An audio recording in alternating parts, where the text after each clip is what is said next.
Ang lahat ng opinyon, pagtingin, pananaw o kuro-kuro ng mga bisita at panauhin o mga anchors o host sa programang ito ay sarili at tanging opinyon at pananaw ng mga nabanggit at hindi opinyon o pananaw ng Aliw Broadcasting Corporation, mga producers o mga namamahala ng Aliw Broadcasting o anumang organisasyon na affiliated sa network at kailanman ay hindi iniendorso ng Aliw Broadcasting Corporation ang mga nabanggit na opinyon at pananaw sa programa. Mga balita, dudublihin ang pasada. Ang mga kontrobersyal, mga viral, mga trending na mga tao. Dalawang mas matinding papasadahan. Mga pangyayaring nakikita sa kalsada. Live na papasadahan. Tambalang John Ibanez at Drew Nasino. Doble ang lakas, doble ang tindi. DWIZ Pasada Balita sa DWIZ News, DWIZ News TV at Aliw Channel 23 at sa digital channels ng DWIZ. Huwag magpapaiwan para huwag maunahan. Pasada Balita.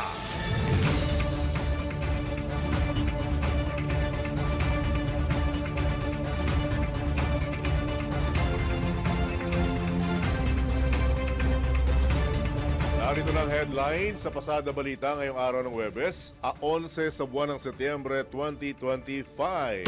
Pasada Balita. Ang opisyal ng nagdaang administrasyon na sinasabing sangkot sa manumalyang flood control projects, handang ilantad ng pamilya Diskaya. Senator Escudero at campaign donor na kontratista pagpapaliwanagin naman ng COMELEC.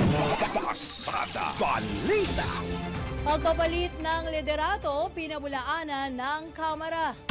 Pasada Balita. DOJ ipinasabina na sina Charlie Atong Ang, Gretchen Barreto at 19 na iba pa kaugnay sa issue ng missing sabongeros. Pasada Balita. At spots sa BARM elections, tinukoy na ng COMELEC. Pasada Balita. Sa balitang pangkalakalan, foreign direct investment bumagsak dahil sa geopolitical at local issues. Pasada Balita. Halita sa ibayong dagat, Russian drones pumasok sa airspace ng Poland. Depensa nito, pinaigting. Pasada Balita. Sa balitang pampalakasan, final line-up para sa FIVB Men's World Championship ng Alas Pilipinas Men's Team inilabas na. Pasada Balita. Sa balitang mangkalusugan, benepisyo ng prutas na dayap ating alamin.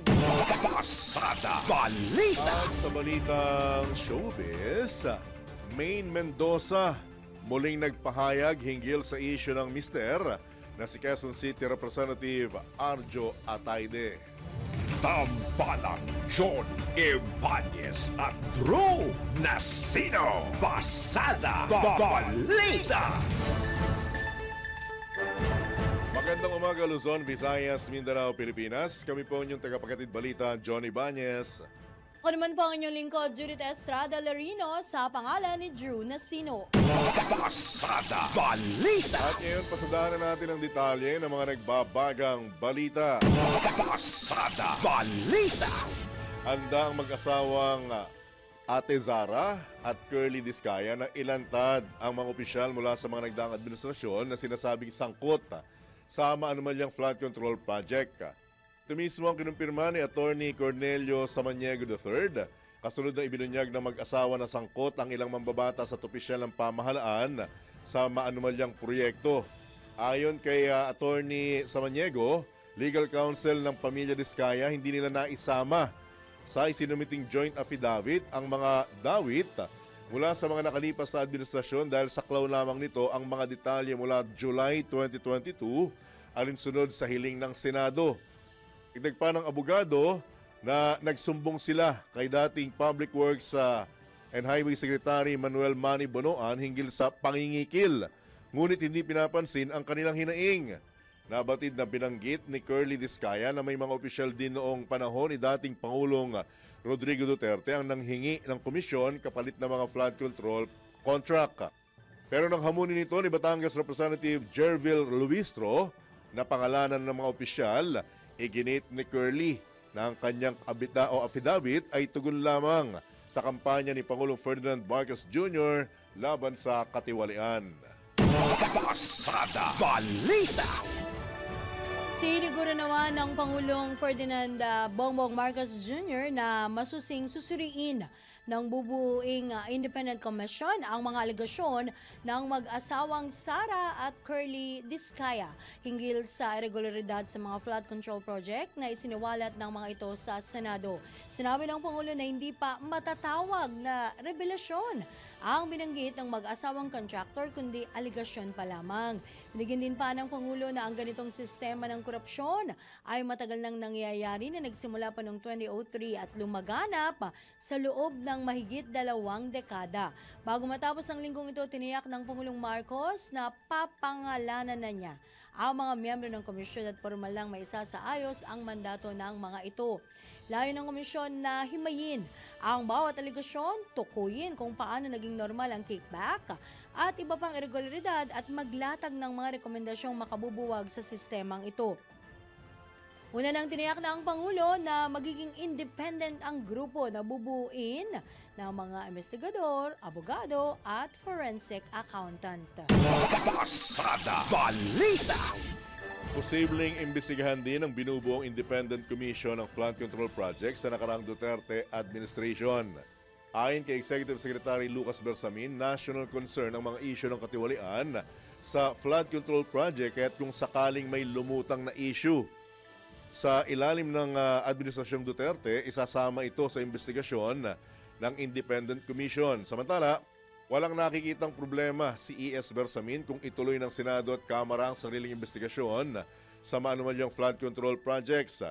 Dagpa ni E.S. Bersamin, fact-finding ang gagawin ng Independent Commission at nais ito na lahat ng sektor ng lipunan tumulong sa gagawing investigasyon ng Commission ukol sa mga isyu ng flood control project ng pamahalaan. Pasada Balita. Naglabas na ng show cause order ang Commission on Elections kay Lawrence Lubiano, presidente ng Centerways Construction and Development Corporation, hinggil sa 30 milyong pisong campaign contribution na ibinigay nito kay dating Senate President Francis Cheese Escudero. Magpapaliwanagin si Lubiano sa loob ng 5 araw kung bakit hindi siya dapat kasuhan ng election offense dahil sa pagbibigay ng campaign contribution kay Senador Escudero. Gayunman, sa oras na sumagot itong si Lubiano, si Senador Escudero naman ang i-issuean ng show cause order ng COMELEC para hingan din ng paliwanag hinggil sa nasabing usapin. Pasada Balita. Handa naman si Senator Francis Cheese Escudero na patunayang wala siyang nilabag na batas matapos tumanggap ng 30 million peso campaign donation mula kay Lawrence Lubiano, presidente naman ng Centerways Construction and Development Corporation. Nagpapasalamat din si Senator Escudero kay Commission on Elections Chairman George Erwin Garcia dahil mabibigyan siya ng pagkakataon para makapagpaliwanag kaugnay sa nasabing issue. Nabatid na sinabi ni Chairman Garcia na ngayong araw nila ilalabas ang show cause order para kay Lubiano at kapag sumagot na ito, susunod namang i-issuehan ng show cause order ang dating Senate President. Pasada Balita. Wala naman daw sisinuhin at walang sasantuhin ang Department of Justice sa pagpapalabas ng Immigration Lookout Bulletin Order kahit na senador o kongresista. Ito ay kaugnay pa rin sa nagpapatuloy na investigasyon ng mga mambabata sa flood control project ng Department of Public Works and Highways. Gayunman, ipinaliwanag ni Justice Secretary Jesus Crispin Remulla na nakadepende lamang sila sa ipadadalang listahan ng Senado o ng Kamara na isang constitutional body. Samantala, nilinaw naman ng DOJ na maaaring umapila pa rin sa Senate Blue Ribbon Committee o sa kanilang tanggapan ang sinumang nailista sa Immigration Lookout Bulletin. Pasada Balita. Iginit naman ng bagong talagang House Speaker spokesman na si dating Congressman Robert Barbers na walang katotohanan ang mga kumalat na ulat na magbibitiw si House Speaker at late Representative Martin Romualdez bilang leader ng Kamara. Ayon kay spokesman Barbers, walang rason para mag-resign si Speaker Romualdez dahil matibay ang suporta ng mga miyembro ng Kamara sa kanyang liderato. Kung personal naman na tatanungin, naniniwala rin siya na maayos na napapamunuan ng leader ng Kamara ang mababang kapulungan. Bukod pa rito, wala pa ring plano sa Kamara para sa pagpapalit ng bagong liderato. Pasada Balita. Kaugnay pa rin niya, nilinaw ni dating Surigao del Norte Representative Robert Ace Barbers, tagapagsalita ni House Speaker Martin Romualdez, na wala itong papel sa internal party realignments, gayon din sa isyong may kinalaman sa infrastructure projects. Taliwas sa binanggit ni Cavite Representative Francisco Kiko Barzaga Jr. Nilalakay din ni dating Congressman Barbers ang pahayag ni Barzaga hinggil sa naging papel noon ni Speaker Romualdez bilang caretaker ng distrito ng Yumao na si Representative Elpidio P.D. Barzaga. Binigyan din ng dating kongresista na patuloy na inuuna ni Speaker Romualdez ang pagkakaisa at mabuting pamamahala sa kanyang pamumuno sa Kamara. Nananatili anyang bukas ang leader ng Kamara na makapagdialogo sa nakababatang Barzaga kung gugustuhin nito ng paglilinaw habang patuloy na pinamumunuan ng kinatawan mula Leyte ang mababang kapulungan at tinututukan ang mga makabuluhang reformang nakaangkla sa mga prinsipyo ng transparency, accountability at integrity sa pagtataguyod ng bagong Pilipinas. Pasada Balita. Tiniyat naman ni House Deputy Speaker at La Union Representative Paulo Ortega V na nananatiling matatag ang liderato ng Kamara at nagkakaisa ang bawat miyembro nito. Sunod ito ng sinagawang party leaders meeting na dinulihan ng mga Deputy Speaker, political party leaders kasama sina House Speaker Martin Romualdez at House Majority Leader Sandro Marcos. Ayon kay Congressman Ortega, kabilang sa kanilang napag-usapan ang mismong direksyon ng Kamara, lalo na ang pagpapatibay ng pambansang budget at mga priority legislation ng Administrasyong Marcos. Kunin naman ang mga umuugong na ulat na may pagpapalit ng liderato sa mababang kapulungan, tahasang sinabi ni Congressman Ortega na walang change of leadership at pawang chismis lamang at bulong-bulungan ang mga ito. Pasada Balita. Samantala, posibleng dumaan sa butas ng karayom ang sinumang magtatangkang magpatalsik kay Congressman Martin Romualdez bilang House Speaker. Tugon naman ito ni Dr. Dennis Coronacion ng UST Political Science Department sa tanong kung posible rin bang mangyari sa mababang kapulungan ang nangyaring kudeta sa Senado matapos ang biglaang pagpalit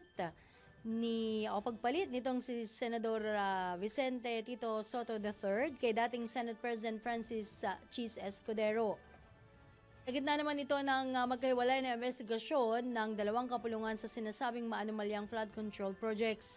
Bagaman mas madali anyang ilunsad ang kudeta sa Senado, habang mahirap namang tibagin ang liderato ni Speaker Romualdez sa Kamara, hindi malayong mangyari rin ang kaparehong senaryo sakaling dumami ang madismaya sa pamumuno ng pinsan ng Pangulong Ferdinand Marcos Jr. Napaka-fluid po ng ng kanilang dynamics. Ng galawan, no? Hindi guys sa house na sobrang dami nila, mahirap masway yung karamihan doon sa challenger, bawa sa liderato ni House Speaker Martin Romualdez. Ito, 24 lang. Ganyan naman dyan, tawag dito, hindi mo malalaman na ginagapang ka na ng kalaban mo until such time na nakuha ng mga numbers. Kailangan ng numero upang manalo ka. Yan po naman ang tinig ni political analyst Professor Dennis Coronacion sa panayam ng DWIZ.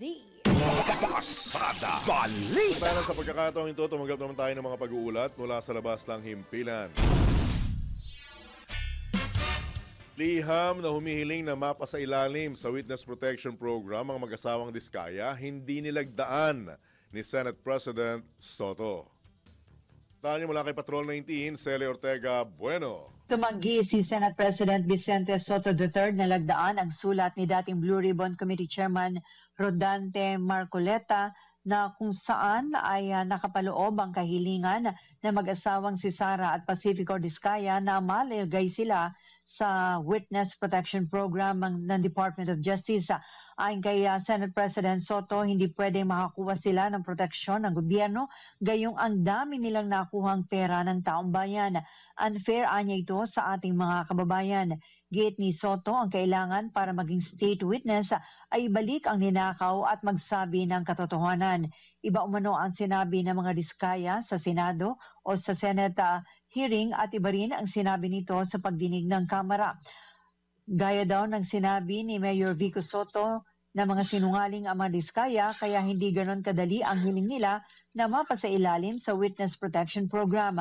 May sulat na si Justice Secretary o may sulat na kay Justice Secretary Boying Remulla si Senator Marcoleta bilang dating chairman ng Senate Blue Ribbon Committee para ikonsidera ang pagsasailalim sa Witness Protection Program sa mga Diskaya dahil may banta daw sa kanilang buhay ngunit hindi ito nilagdaan ni Senate President Soto.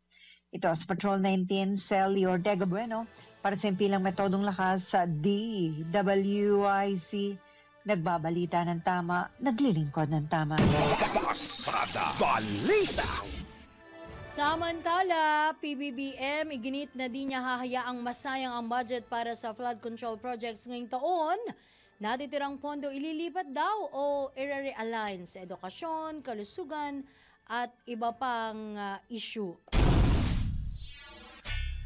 Alamin po natin ang iba pang mga detalye sa ulat na ito ni Patrol 13, Gilbert Perdes. Nagbabala si Pangulong Ferdinand Marcos Jr. na hindi niya papayagan na maaksaya ang bilyon-bilyong pisong pondo na nakalaan sa mga flood control projects ngayong taon. Sa pahayag ng Pangulo, sinabi nito na may nakalaang 350 billion pesos para sa flood control sa 2025 pero dahil sa mga investigasyon at aligasyon ng anomalya, halos 225 billion ang hindi raw magagamit.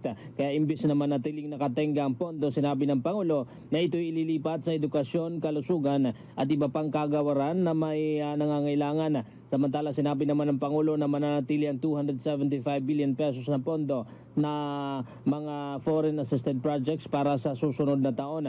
Nauna nang sinabi ng Pangulo na wala munang ilalang pondo para sa flood control sa 2026 national budget dahil sapat na raw ang nakalaang budget para sa 2025 at dapat siguraduhin munang magagamit ito ng tama. Patrol 13, Gilbert Perdes para sa Himpilang May Todong Las, DWIZ, nagbabalita ng tama, naglilingkod ng tama. Pasada Balita. Samantala, ilang pagbabago sa mga senador na miyembro ng CA o Commission on Appointments at chairmanship ng mga Senate committees tinukoy na. Tayo nagbabalik, Patrol 19, Sally Ortega Bueno. May pagbabago sa mga senador na miyembro ng Commission on Appointments matapos ang pagbabago sa liderato ng Senado. Sa 12 senador na magiging miyembro ng CA, 7 ang mula sa majority bloc. Ito'y sina Senator Rizon Teveros, Loren Legarda, J.V. Ejercito, Raffy Tulfo, Mark Villar, Ping Lacson at Senator Lito Lapid. Habang 5 naman ang magmumula sa minority bloc. Ito'y sina Senators Joel Villanueva, Bongo, Rodante Marcoleta, Amy Marcos at Jinggoy Estrada. Pinangalanan na rin ay iba pang bagong chairperson ng ilang Senate committee. Si Senator Camille Villar, ang bagong chairperson ng Committee on Economic Affairs. Senator Lito Lapid, bagong chairman ng Committee on Cooperatives. Senator Kiko Pangilinan, bagong chairman ng Committee on Justice and Human Rights at magiging kinatawan ng Senado sa Judicial Bar Council or JBC. Ito sa Patrol 19, Sally Ortega Bueno para sa Himpilang Metodong Lakas sa DWIC. Nagbabalita ng tama, naglilingkod ng tama. Pasada Balita. Samantala, Marcos Day Celebration. O nga pala, no? September 11 today. Pangungunahan ng Pangulong Bongbong Marcos Jr. sa Ilocos Norte ngayong araw na ito. Alamin po natin ang kabuang report ihatid. Nagbabalik si Patrol 13, Gilbert Perdes. Tutulak patungong Batak, Ilocos Norte si Pangulong Ferdinand Marcos Jr. ngayong araw upang pangunahan ang pagdiriwang ng Marcos Day. Ang selebrasyon ay taunang ginugunita bilang pag-alala sa kapanganakan ng dating Pangulong Ferdinand E. Marcos Sr. na isinilang noong September 11, 1917 sa Sarat, Ilocos Norte. Kasama ng Pangulo sa nabanggit na aktibidad sina Special Assistant to the President, Secretary Anton Lagdameo Jr., Ilocos Norte Governor Matthew Marcos Manotok at iba pang national and local officials. Batay naman sa batas, idineklara ang September 11 bilang special non-working holiday sa Ilocos Norte bilang pagbibigay pugay sa yumaong Pangulong Marcos Sr. Kabilang naman sa nakataktang programa ngayong araw ang wreath-laying ceremony sa kanyang libingan, parada at mga programang pangkultura na handog para sa mga mamamayan. Patrol 13, Gilbert Perdes para sa impilang may totonglas. DWIZ, nagbabalita ng tama, naglilingkod ng tama. Pasada Balita. Samantala, importansya ng pagpapanatili ng disiplina at profesionalismo ng bawat sundalo iginiit ng mismong tagapamuno ng Philippine Army. Detalye mula kay Patrol 17, Jopel Pelenio. Pinuri ni Philippine Army Commanding General Lieutenant General Antonio Navarrete ang 10th Infantry Aguila Division o 10th ID dahil sa kanilang mga operational accomplishments sa Eastern Mindanao. Kasunod dito ng pagbisita ng Army Chief sa Camp General Manuel Yan Sr., Mawab, Davao de Oro. Dito iginiit ni Navarrete ang kahalagahan ng pagpapanatili ng disiplina at profesionalismo ng bawat sundalo. Nanawagan din ito sa buong 10th ID na manatiling nakapokus sa kanilang tungkulin at mariing iwasan ang pagiging non-partisan sa lahat ng pagkakataon. Muli rin tiniyak ng Army Chief sa tropa na kanyang tututukan ang career development, proper training at ang tuloy-tuloy na pagtalima sa high standards of discipline ng bawat militar. Ito si Patrol 17, Chopel Pelenyo para sa impilang may todong lakas, DWIZ, nagbabalita ng tama, naglilingkod ng tama. Kapag may bagong balita, naka-on air, agad-agad, DWIZ Patrol Report. Sa detalye ng iba pang headlines, naglabas na ng sabpina ng Department of Justice laban sa negosyanteng si Charlie Atong Ang, aktres na si Gretchen Barreto hinggil sa kaso ng mga nawawalang sabongero. Kabilang din sa inisyuhan ng sabpina si dating PNP NCR Chief General Jonel Estomo at 18 iba pang mga pulis. Unang itinanggi ni na Ang, Barreto at Estomo ang mga alegasyon laban sa kanila. Samantala, nakatakda naman ang pagdinig sa nasabing kaso sa ika-18 ng Setyembre o sa susunod na linggo. Pasada Balita. Kinumpirma ng Department of Justice na muling nakarecover ang Philippine Coast Guard ng panibagong 2 bungo sa bahagi ng Taal Lake. Ayon kay Justice Assistant Secretary Miko Clavano, isa sa ilalim ang mga ito sa mga pagsusuri at DNA testing.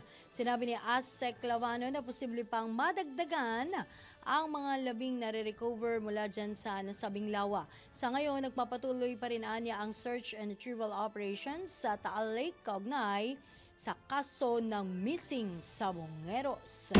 Pasada Balita. Oras muna sa hudyat.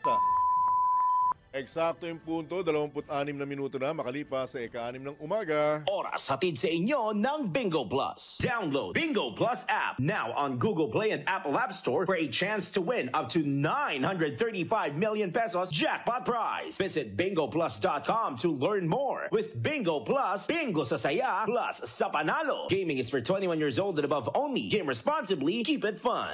Pasada Balita. Walang yumayaman sa pagiging empleyado lang. Dapat lahat tayo nagninegosyo. Timing! Narito ang isang programang magbibigay ng tamang gabay sa pagnenegosyo. Pakinggan at panoorin ang mga ekspertong magiging guest dito. Isang show para sa negosyo. DWIZ Negosyo. Kasama sina Lito Gagni at Jerry Orbina. Pakinggan ng live sa DWIZ. Panoorin ng live sa Aliw 23 at i-follow sa lahat ng digital channels ng DWIZ, Facebook, YouTube at DWIZ News App. Huwag munang magplano, huwag munang sasabak, huwag munang papasok sa negosyo nang hindi napapanood ang show na Negosyo. Dahil ang balita hindi tumitigil, dahil ang balita tuloy-tuloy na nangyayari, dapat alam mo ang latest kahit ang mga taong nasa likod ng balita. Kaya makibalita kay Senyor Balita! Araw-araw, Lunes hanggang Biyernes, kasama si Ray Pacheco. Live na mapapakinggan sa DWIZ. Panoorin ang live sa Aliw 23 at naka-live din sa DWIZ, Facebook, YouTube at Nasino. Pasada Balita! Balik tayo mga kaibigan sa Thursday edition ng Pasada Balita. Siyempre, kuha muna tayo ng report mula sa mga palengke. Nandyan po si Mama Beth Samson, ang ating magaling at maganda na Metro Patroller reporter. Mama Beth. Aling Beth, good morning. Mama Beth. Good morning, Miss Juday. Good morning, John. Uy, may maganda pa talagang sinabi. Of course. Siya, oh. Hindi mo, ma'am, hindi niyo po yata narinig yung batang-bata. Parang hindi na ako maniniwala doon. Okay na yung Ayos maganda. no? Wag na, Parang okay doon na po ako yung hindi maganda. naniwala. Ikaw talaga. Okay lang yun. Mama Beth, Anyway, gugutumin mo kami yes ngayon po. ulit. Miss Juday, Gugutumin niyo po muli kami ngayon. siguradong magugutom kayo dito. Oh, eto na. Oo. Sige. Aba, para maiba naman natapos Labas ang ko na. resibo! Okay, ubus lang. Yon. Ganito yon. Di ba nakakaraan sinangag, kanin, tapos tinapay. Aba, naglugaw ako ng sa paan ng manok. Grabe naman. Lugaw. Ang sahog paan ng manok. Dapat yan, sibuyas, luya. dapat pagka pinangas mo yung paa ng manok sa lugaw mo, wala kayo tatapon kahit buto, ha? Yun ang pinakamasarap dun, eh. Yung Kasi kuko, pag alisin ko malambot, lalo muna. na kung malambot na malambot. Ay, malambot talaga. Diba? Tinanggal. Siyempre, naka-pedicure yan. Tinanggal ko ang kuko sa kabalat. Ano? Sabi kasi ni John, walang tatapon. Mahirap kainin yung kuko. Grabe naman. Pero nasarap. Naiba talaga. Lugaw naman para maiba naman ang kakainin ng mga junakis ko, mga apo ko. Ayun, gustong-gusto nila kanina yung ginisa ko lang sa bawang, sa kasibuyas, sa luya. Tapos nagpakulo ako ng manok na pagkalambot-lambot na halos walang matirang buto Parang soft bone ang natira 75 pesos lang yan, Miss Juday, tsaka John Yung paan ng manok. Opo, napakarami na nun, dahil mananawa na. 95 pesos. Sa tanghalian ko naman, nasabi kami sa gulay na sayote kasi dati nung nakakaraan ang mahal ng sayote. Aba kanina madaling araw, 65 pesos na lang 1 kilo. So nakabili muna ako ng 1 kilong sayote. May bigas ko, yung bigas ko 40 pesos 1 kilo. Ang sayote, 1 kilo 65 na lang, na dating 20, 100. Ang aking bawang at saka sibuyas 15 lang. At ang giniling ko, panghalo sa ginisang sayote, 100 piso. Ang panggisa ko dyan, John. At saka Miss Juday. Hindi nyo po nilagyan ng hibe? Yung iba, hipon o kaya hibe ang nilalagay sa sayote. Para mas mura, hibe, no? Oo. Opo, Alam, mabigat hindi yun, po. Medyo mabigat. At saka yung masarap yung paan ng manok, solid talaga. Gusto ng mga bata yan. Pinanggisa ko dyan, hindi mantika Mantiki lang 10 piso. Oh, sosyal. Para malasa. Oray naman. Grabe Mama Beth. naman. Pero mas masarap nga siguro, no, pagka Yes, mantikilyo. try nyo. John, 10 piso lang naman yung butter. Baka walang name yan, Naka-plastic kaya lang. walang brand, kaya mura. Wala siyang name, wala siyang name kung pampataas ba. Yung tinatakal. Tinatakal po. Ngayon, ang hapunan po, mamayang gabi, ay magluluto. Eto, nagmura din ang talong Nag-100 to, nag-120. Aba, ang talong 60 pesos na lang kada kilo. Ang ganda pa. Nakabili ako ng 1 kilong talong, John, saka ng Juday. 4 na itlog ang gagamitin ko dyan. Torta. Para ayan, tortang talong. Sarap. Ang mantika ko dyan, 25 pag binatira, pang sangag kinabukasan. O, di ba? Pero nakabili pa rin ako ng saging na latundang. Right? Panghimagas Prutas, na rin, ano? 40 pesos. Uy, healthy So, yan, matotal healthy. mula umaga hanggang gabi, alam nyo kung magkano lang ang budget ko. 478 umaga, tanghali, May hanggang ano ka gabi. pa? 22 pesos, tama ba? 22 pang alkansya. Aha. Pang-reserva sa pandesal mamaya o sa simada. Aha. Diba? Lagi naman ganun para pagka dumating mga kids na nagugutom, may tinapay silang aabutan. Langbet, Ayan. ano, saan mo isasawsaw yung tortang talong mo? Sa bagoong ba o sa ketchup na lang? Eh, meron naman kami mga ketchup na malilit na naiuwi ko pag nakakakain sa fast food. Galing sa Pwede fast na food. yun. Para walang gastos. Aha. Kaya Tirador pag din pala ng nagpa-take out ketchup ako to ng si Mama Bet. pag nagpa-take out kasi ako ng mga fries na mga burger, may Oo, usually tama. ketchup eh. Pinadadagdagan mo pa yung Tinatago ketchup. ko yun, edi walang gastos. Wag na patis, wag na. Oo. Yun na lang ketchup, libre pa. Okay. Pero pag tinimpla ko yun, John at saka Ma'am Juday, sakto na, hindi mo na kailangan sa usawan. Alright. Ay, wow. Ayan, Lalo na diba? pag mainit na sinaing o kaya sinangag. Correct. Aha. Kasi naing na mainit yan, napakasarap, John at saka Miss Juday. Pero bago ka Yan. magpaalam, Aling Bet, ha? May Opo. panawagan lang po ako. Opo. Sa mga pinupuntahan pong fast food chain ni Aling Bet, alam niyo na kung sino Tandaan ko tirador. Tirador ng ketchup. Kung sino tirador ng mga Tandaan niyo na ketchup. po yan, yan, yung mukha ni Mama Bet. Kasama naman po sa take out yung ketchup. Oo naman. Sa, Siyempre, sa, sa sausawan presinto na ng po mga kayo Bet. magpaliwanag, Aling Bet. Mabuti na yung honest ako na pag kami, kasi inuuwi ko ketchup, Actually, yung iba fries, tinatapon na pagkatapos yun burger, wala siyang Eh. sausawan. Opo. Uy, sabihin ko sa counter, pingin naman akong ketchup para Tama pag-uwi ko naman. ng bahay, may sauce naman. Kasi yung iba nun, hindi na tinatanggap eh. Pag isasoli kahit bukas, ay kahit hindi pa bukas, tinatapon na yun eh. Kaya Tatapon na, sayang sayang naman din. eh. Tama rin naman Opo. yun. Yung iba nga nagpapadagdag pa, Mama Bet eh, di Correct, ba? correct. Ako yun. Ako yun. Alright. Dalawa. Gawin nyo ng apat. Oo, bakit Alright. naman hindi, di ba? Pwede naman. Sama naman sila Siyempre, mayaman sinaserve yun naman. eh. Hindi nyo po Opo. itatapon, yun ang, ang maganda Yun, ron. oo. Eh, kasi tinapon din naman nila, di kunin ko na lang para Tama. mapaginabangan sa maayos. Okay. Yes, para sa Altang Pasada Balita, Metro Patrol palengke ko ng DWIZ Bet Samson, nagbabalita ng tama at syempre lagi tayo nagbabudget ng tama. Back to you guys. Ingat! Pasada Balita. Matalay, diretso na rin po natin muli sa pagkuha at pagtanggap ng pag-uulat mula sa labas ng himpilan. Mapapatunayang sangkot sa maanumalyang DPWH project, tiniyak na mananagot. Detalye mula kay Patrol 24, June Samson. Nangako at tiniyak ni Department of Public Works and Highways Secretary Vince Dizon na mananagot sa bata sa mga sangkot sa tinaguriang ghost projects sa Oriental Mindoro. Sa isinagawang inspeksyon ng DPWH sa lugar ay nadiskubre ang tatlong flood control projects na nakasaad sa 2025 national budget pero walang nakitang aktual na istruktura o konstruksyon sa Pangalan River, Tubig River at Katuwiran River. Hiwalay pa dyan ay lumabas naman na substandard ang flood control project sa Barangay Tagumpay. Ayon kay Secretary Dizon, malinaw nilabag nito ang batas dahil may mga proyektong ginastosan ng pera ng bayan ngunit hindi naman naipatupad o hindi napakinabangan. Dahil dyan ay tiniyak ng kalihim na hindi makakatakas sa batas ang mga sangkot sa anomalya dahil ihahain na nila sa lalong madaling panahon ang mga kaukulang kaso.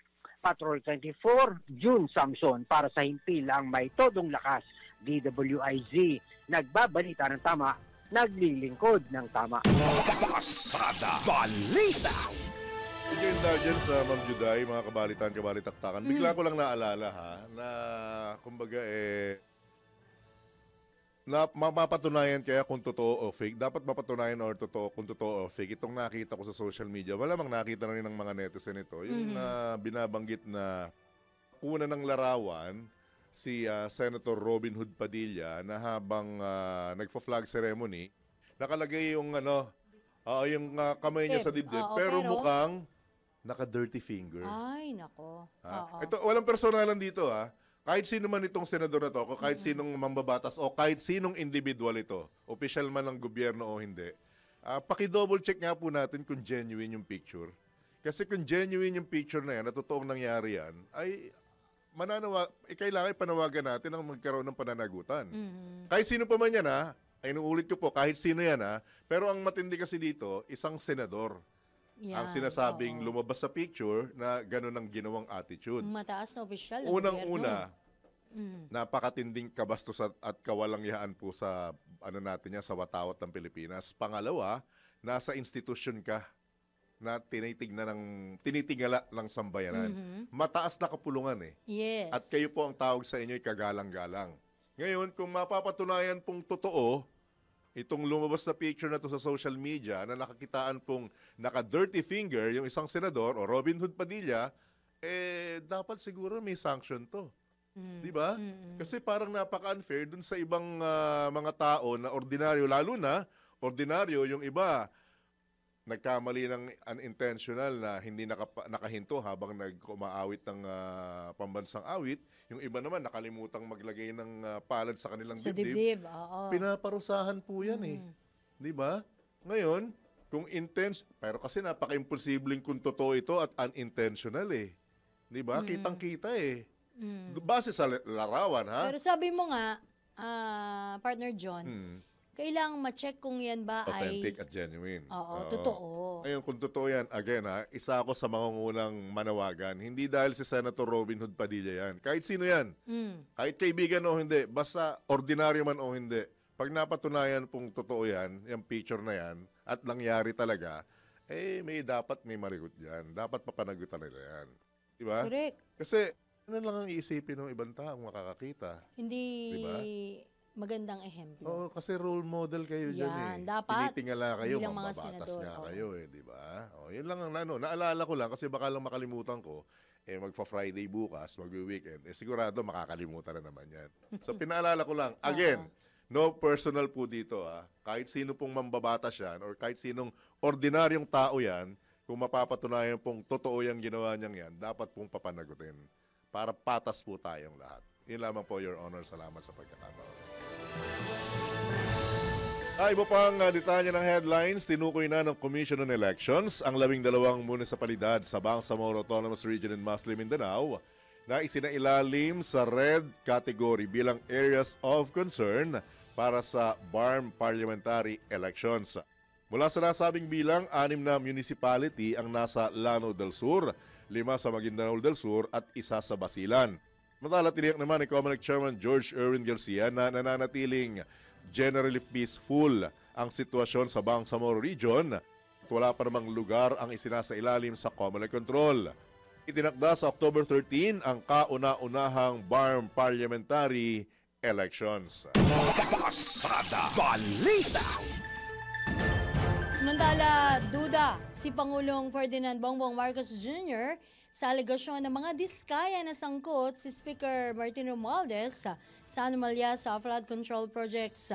Ito ayon kay Pangulong Marcos dahil marami ang nabibiktima ng name dropping, lalo na sa mga nasa matataas na posisyon sa gobyerno. Ayon sa punong ehekutibo, dapat maging maingat ang mga tao at huwag masyadong gullible o madaling mapaniwala. Gayunman sinabi ng Pangulo na titingnan ang bagay na ito para malaman kung may sapat na basehan ang pagdadawit sa House Speaker. Nagdag pa ng Pangulo, bagamat hindi krimen ang pag-name drop, krimen naman ang paggamit ng pangalan ng iba para magnakaw.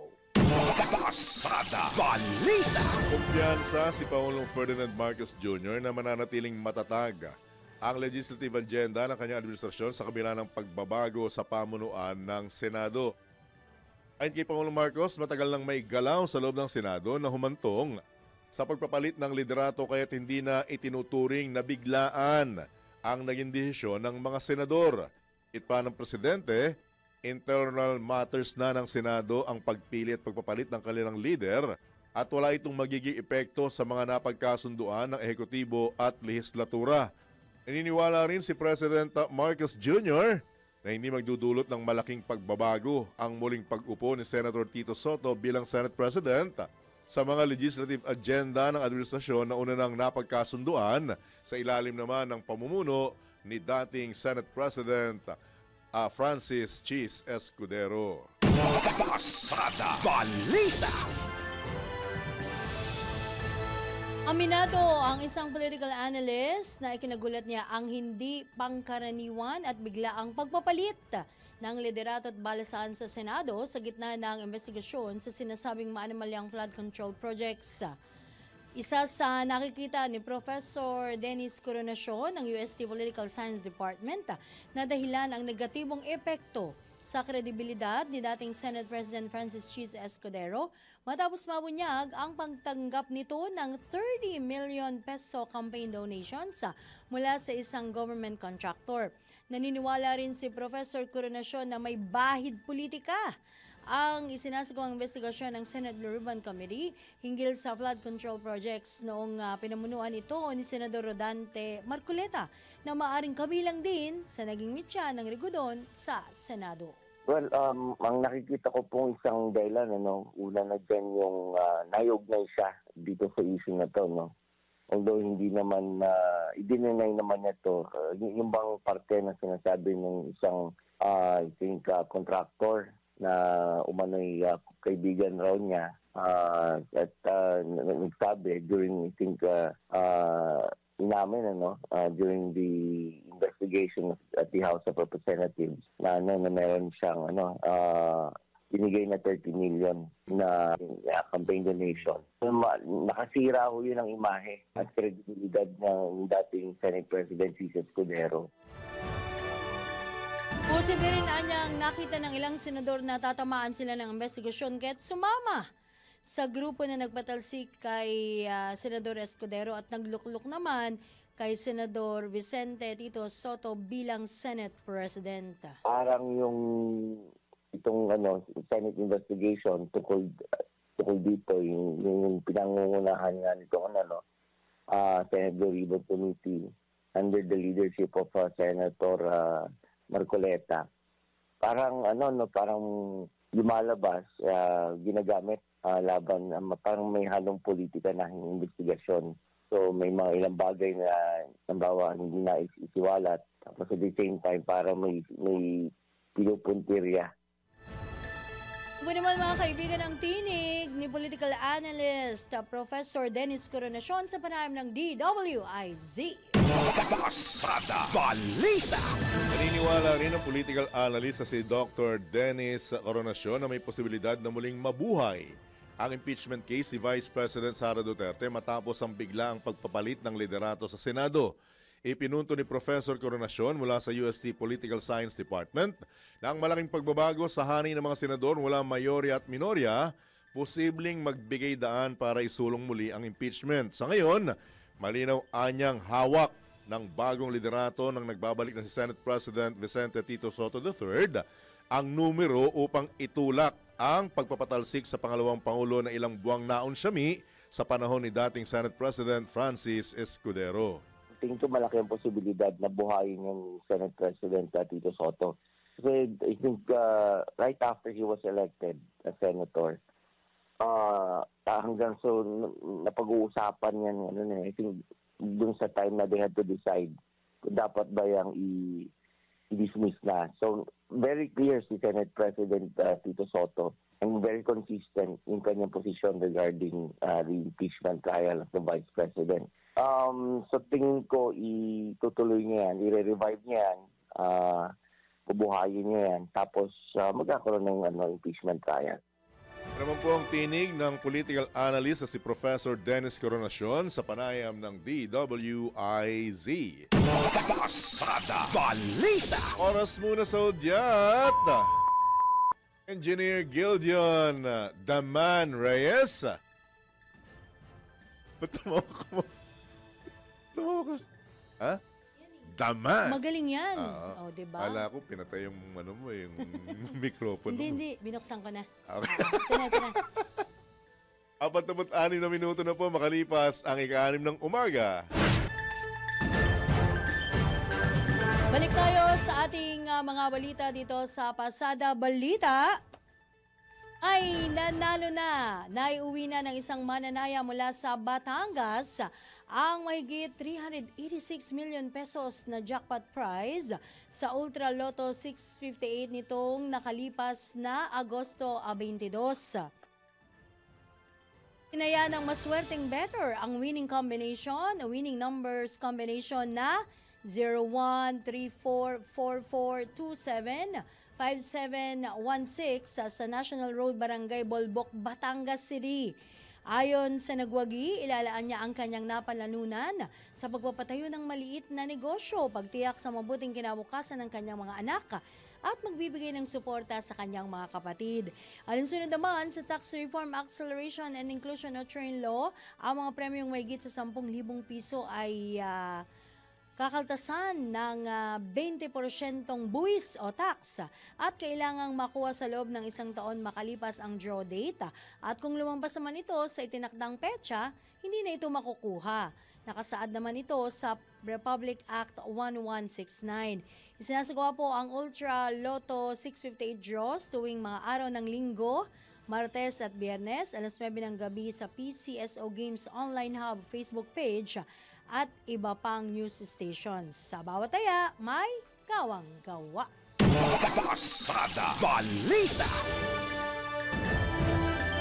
Samantala, hindi umubra ang sinasabing mga palusot ng kontratistang si Curly Discaya na kaya lang sila napilitang magbigay ng lagay sa mga politiko dahil sa takot na mawala ng hanap buhay. Sa magkakahiwalay na interpelasyon ni Batangas Representative Jervil Luistro, Sagip Party List Representative Henry Marcoleta at Bicol Saro Party List Representative Terry Ridon, ang co-chairman ng Infracom, at tanong si Discaya kung kailan nagsimula at kanino sila nagbigay ng lagay para sa mga proyekto. Nagisa si Discaya ng tanungin ni Congresswoman Luistro kung bakit tila mga personalidad na nakapwesto lamang noong 2022 ang kanyang mga pinangalanan, may otomatikong porsyento sa mga proyekto gayong 2016 pa lamang kasama na sila sa may pinakamalalaking nakuhang mga kontrata sa pamahalaan. Paliwanag ni Curly Discaya, pero hindi namang nasasangkot ng mga opisyal ng DPWH na pumipitik porsyento pero walang politiko. Pero nang usisain ni Co-Chair Ridon, si DPWH Yusek Ador Canlas, kung kailan ipinatupad ang naturang polisiya, sabi nitong noong 2003 pa ito ipinatupad habang noong 2013 naman nang maglabas ng Department Order. Alinaw anya na sanay ang mag-asawang Discaya sa paggamit ng kasinungalingan na layong lituhin ang investigasyon. Pasada Balita. Naobliga naman na ng House Infrastructure Committee na isumite ang financial statements ng mag-asawang Curly Discaya ng St. Gerard Construction at Sara Discaya ng Alpha and Omega Construction. Ito naman ang ipinabatid ni Bicol Saro Party List Representative Terry Ridon, ang co-chairman ng Infracom, upang malaman kung magkano talaga ang tubo sa ilalim ng mga kumpanya ng pamilya Discaya. Matatandaan sa pagdinig ng komite, nadulas ang bibig ni Curly Discaya matapos sabihing aabot sa 10 hanggang 15% ang nagiging tubo ng kanilang kumpanya sa implementasyon ng mga proyekto ng gobyerno kada taon. Ayon kay Congressman Ridon, interesado silang malaman ng komite ang kabuang yaman o ari-arian ng pamilya Discaya dahil na rin sa mga luxury cars na kanilang pag-aari. Pasada Balita. Inig naman ni Davao City 3rd District Representative Isidro Ungab na si dating House Committee on Appropriations Chairman Elizalde Co ang makapagpapaliwanag sa sinasabing irregularidad sa 2025 General Appropriations Act. Ayon sa kongresista, imposibleng walang record sa naganap na meeting ng Bicameral Committee na nagpapakita kung sino-sino ang nag-amyenda o nagpasok ng insertions sa panukalang pambansang budget. Sinabi ni Congressman Ungab na bilang government institution, dapat na itatala ang lahat ng napag-usapan sa mga pagpupulong. Actually, sir, ang dapat mag-explain yung chairman ng Appropriations Committee. Congressman Saldico. Actually, sir, imposible yan kung walang record kasi during my time, 2 beses ako ng chairman ng Appropriations. Pero talaga yung stenographer na nag-take notes because of the nature. Meron yan, sir. Government, government meeting yan. Meron talaga yung stenographer. Ang nature of the meeting is an executive session. Kaya hindi nilalabas yan. Only when needed or only when yan subpoenaed by the courts. Pero itong situation ngayon, dapat ilabas nila yan kasi very controversial na yung budget. Inukoy din ni Congressman Ungab ang ilang programang tinanggalan o tinapisya ng pondo ngayong taon. Binawasan ang support sa government corporation by 89 billion. Yung personnel benefit fund, binawasan ng 54. Believe it or not, National Disaster Risk Reduction Fund, Disaster Fund natin, binawasan nila ng 10 billion. Ito, masyashock din kayo. Pension Fund, Pension and Gratuity Fund, binawasan nila ng 87 billion. At saka revised AFP Modernization Program, binawasan ng 15 billion. Yan naman po ang tinig ni Davao City 3rd District Representative Isidro Ungab sa panayam ng DWIZ. Pasada Balita. Ikinagulat naman ni Ako Bicol Party List Representative Elizalde Co ang pagdawit ni Baguio City Mayor Benjamin Magalong sa kanyang pangalan sa usapin ng sinasabing maanimalyang flood control projects.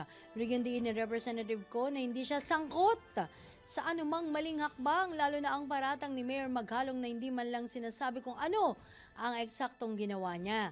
Bagamat ayon sa kongresista, hindi muna niya igigiit ang kanyang karapatan na sumagot hanggat walang ibinabatong partikular na alegasyon laban sa kanya. Samantala, ipinauna na ni Representative Co na duda siyang magiging patas ang gagawing investigasyon ng bubuing independent body kung isasama ang alkalde ng Baguio.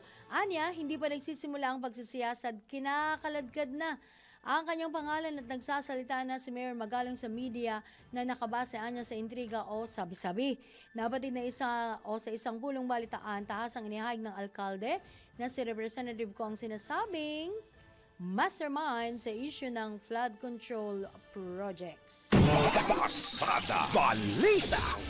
Deklara naman ng digmaan o gyera si Senator Jinggoy Estrada sa mga umaatake laban sa kanya at ginagamit ang kanyang past o nakaraang kaso para patahimikin.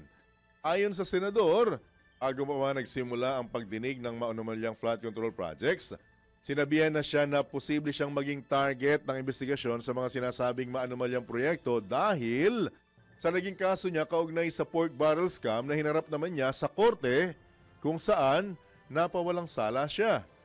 Planto'y ginit ni Senador Estrada na hindi siya mapapatahimik ng sinuman. Patuloy anya niyang gagampanan ng tungkulin na mag-imbestiga para maghanap ng katotohanan at ilantad ang mga katulad ni dating Bulacan Assistant District Engineer Bryce Erickson Hernandez na sinasabing sangkot sa pagnanakaw sa pera ng bayan. Dagdag pa ng senador, nakuha niyang humarap sa kaso at tanggapin ang kaparusahan ng isang krimen na napawalang sala siya, lalong kaya niyang harapin ang isang Bryce Hernandez na lantarang sinungaling at tinawag niyang magnanakaw. If my opponents think that they can weaponize me, that they can weaponize my past to stop me from investigating, nagkakamali sila. If my critics think that funding a social media campaign against me will prevent me from going after liars, thieves, and crooks, hindi nila ako kilala. I have been bashed and now targeted for the way I go after lying witnesses. Totoo, brusko ako magtanong at minsan ay naninigaw pa. But I make no apologies. Yan po ang tinig ng dating action star at Senador Jinggoy Estrada. Pasada Balita. Samantala, suspendido na sa loob ng 70 araw ang lisensya ng 5 tinaguriang Bulacan Group of Contractors Taray o BGC Boys matapos madiskubring gumagamit ang mga ito ng peking driver's license para makapasok sa mga kasino. Ilang dito, sina dating Department of Public Works and Highways Bulacan 1st District Engineer Henry Alcantara at Assistant District Engineers Bryce Hernandez, JP Mendoza, Edric San Diego at RJ Dumasig. Sinabi ni Land Transportation Office Assistant Secretary Vigor Mendoza na ipapatawag na rin nila sa Biyernes, bukas yan, September 12, ang dalawa kung saan maaaring ma-revoke at hindi na rin makapag-apply muli ng panibagong lisensya ang mga ito. Nauna nang pinagutos ni Transportation Acting Secretary Giovanni Lopez sa LTO na huwag palampasin ang anumang pamemeke ng lisensya at parusahan ang mga mahuhuling gumagawa nito. Pasada Balita. Nagkasundo naman ang mga senador na ilipat si dating Bulacan Assistant District Engineer Bryce Erickson Hernandez sa Pasay City Jail. Ito matapos questionin ng Senate Minority Bloc ang pasya ni Senate President Tito Soto na sa PNP Custodial Center ikulong si Hernandez sa halip na ibalik sa Senado. Nagmosyon si Senator Jingo Estrada na ilipat si Hernandez sa Pasay City Jail kung saan tanging pamilya at abogado lamang nito ang papayagang bumisita. Pinunto naman ni Senator Rodante Marcoleta na siya pa ang Senate Blue Ribbon Committee Chairman noong nakipagkasundo kay House Speaker Martin Romualdez sa PNP Custodial Center ikulong si Hernandez kaya't dapat kinonsulta muna siya. Igyang diin ni Senador Marcoleta na ang pagkulong kay Hernandez sa PNP Custodial Center ay tila pag-amin. Hindi ito ligtas sa Senado at paniniwala sa sinabi ng dating DPWH official na nangangamba ito sa kanyang kaligtasan sa Senado. Pasada Balita. Talantabayan niyo po ang napakagandang mensahe mula sa aming nag-iisang chairman, Boss D. Edgard A. Cabangon.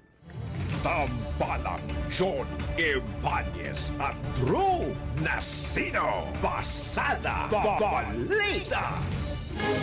This is the news and information station of Aliu Broadcasting Corporation, reaching and engaging every Filipino on air, online, and on ground.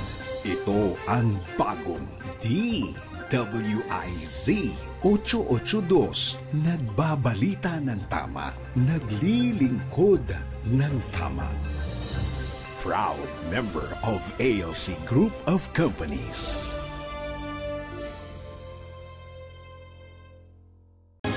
Proud member of ALC Group of Companies.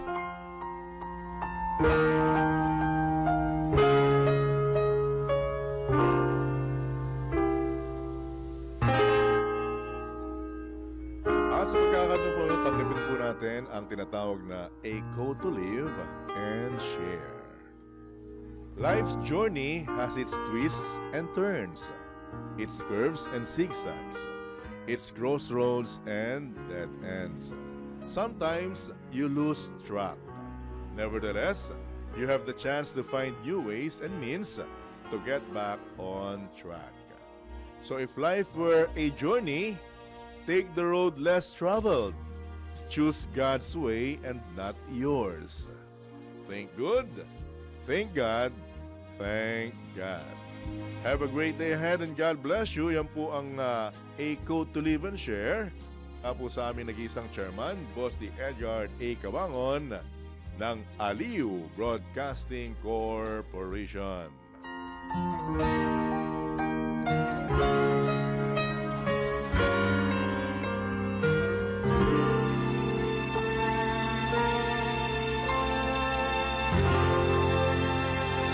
Ang mga balita, dudublihin ang pasada. Ang mga kontrobersyal, mga viral, mga trending na mga tao. Dalawang mas matinding papasadahan. Mga pangyayaring nakikita sa kalsada. Live na papasadahan.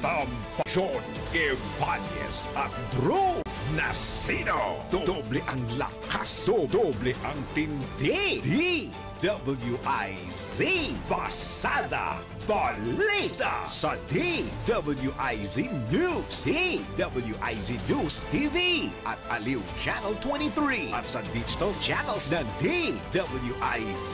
Huwag magpapaiwan para huwag maunahan. Pasada Balita.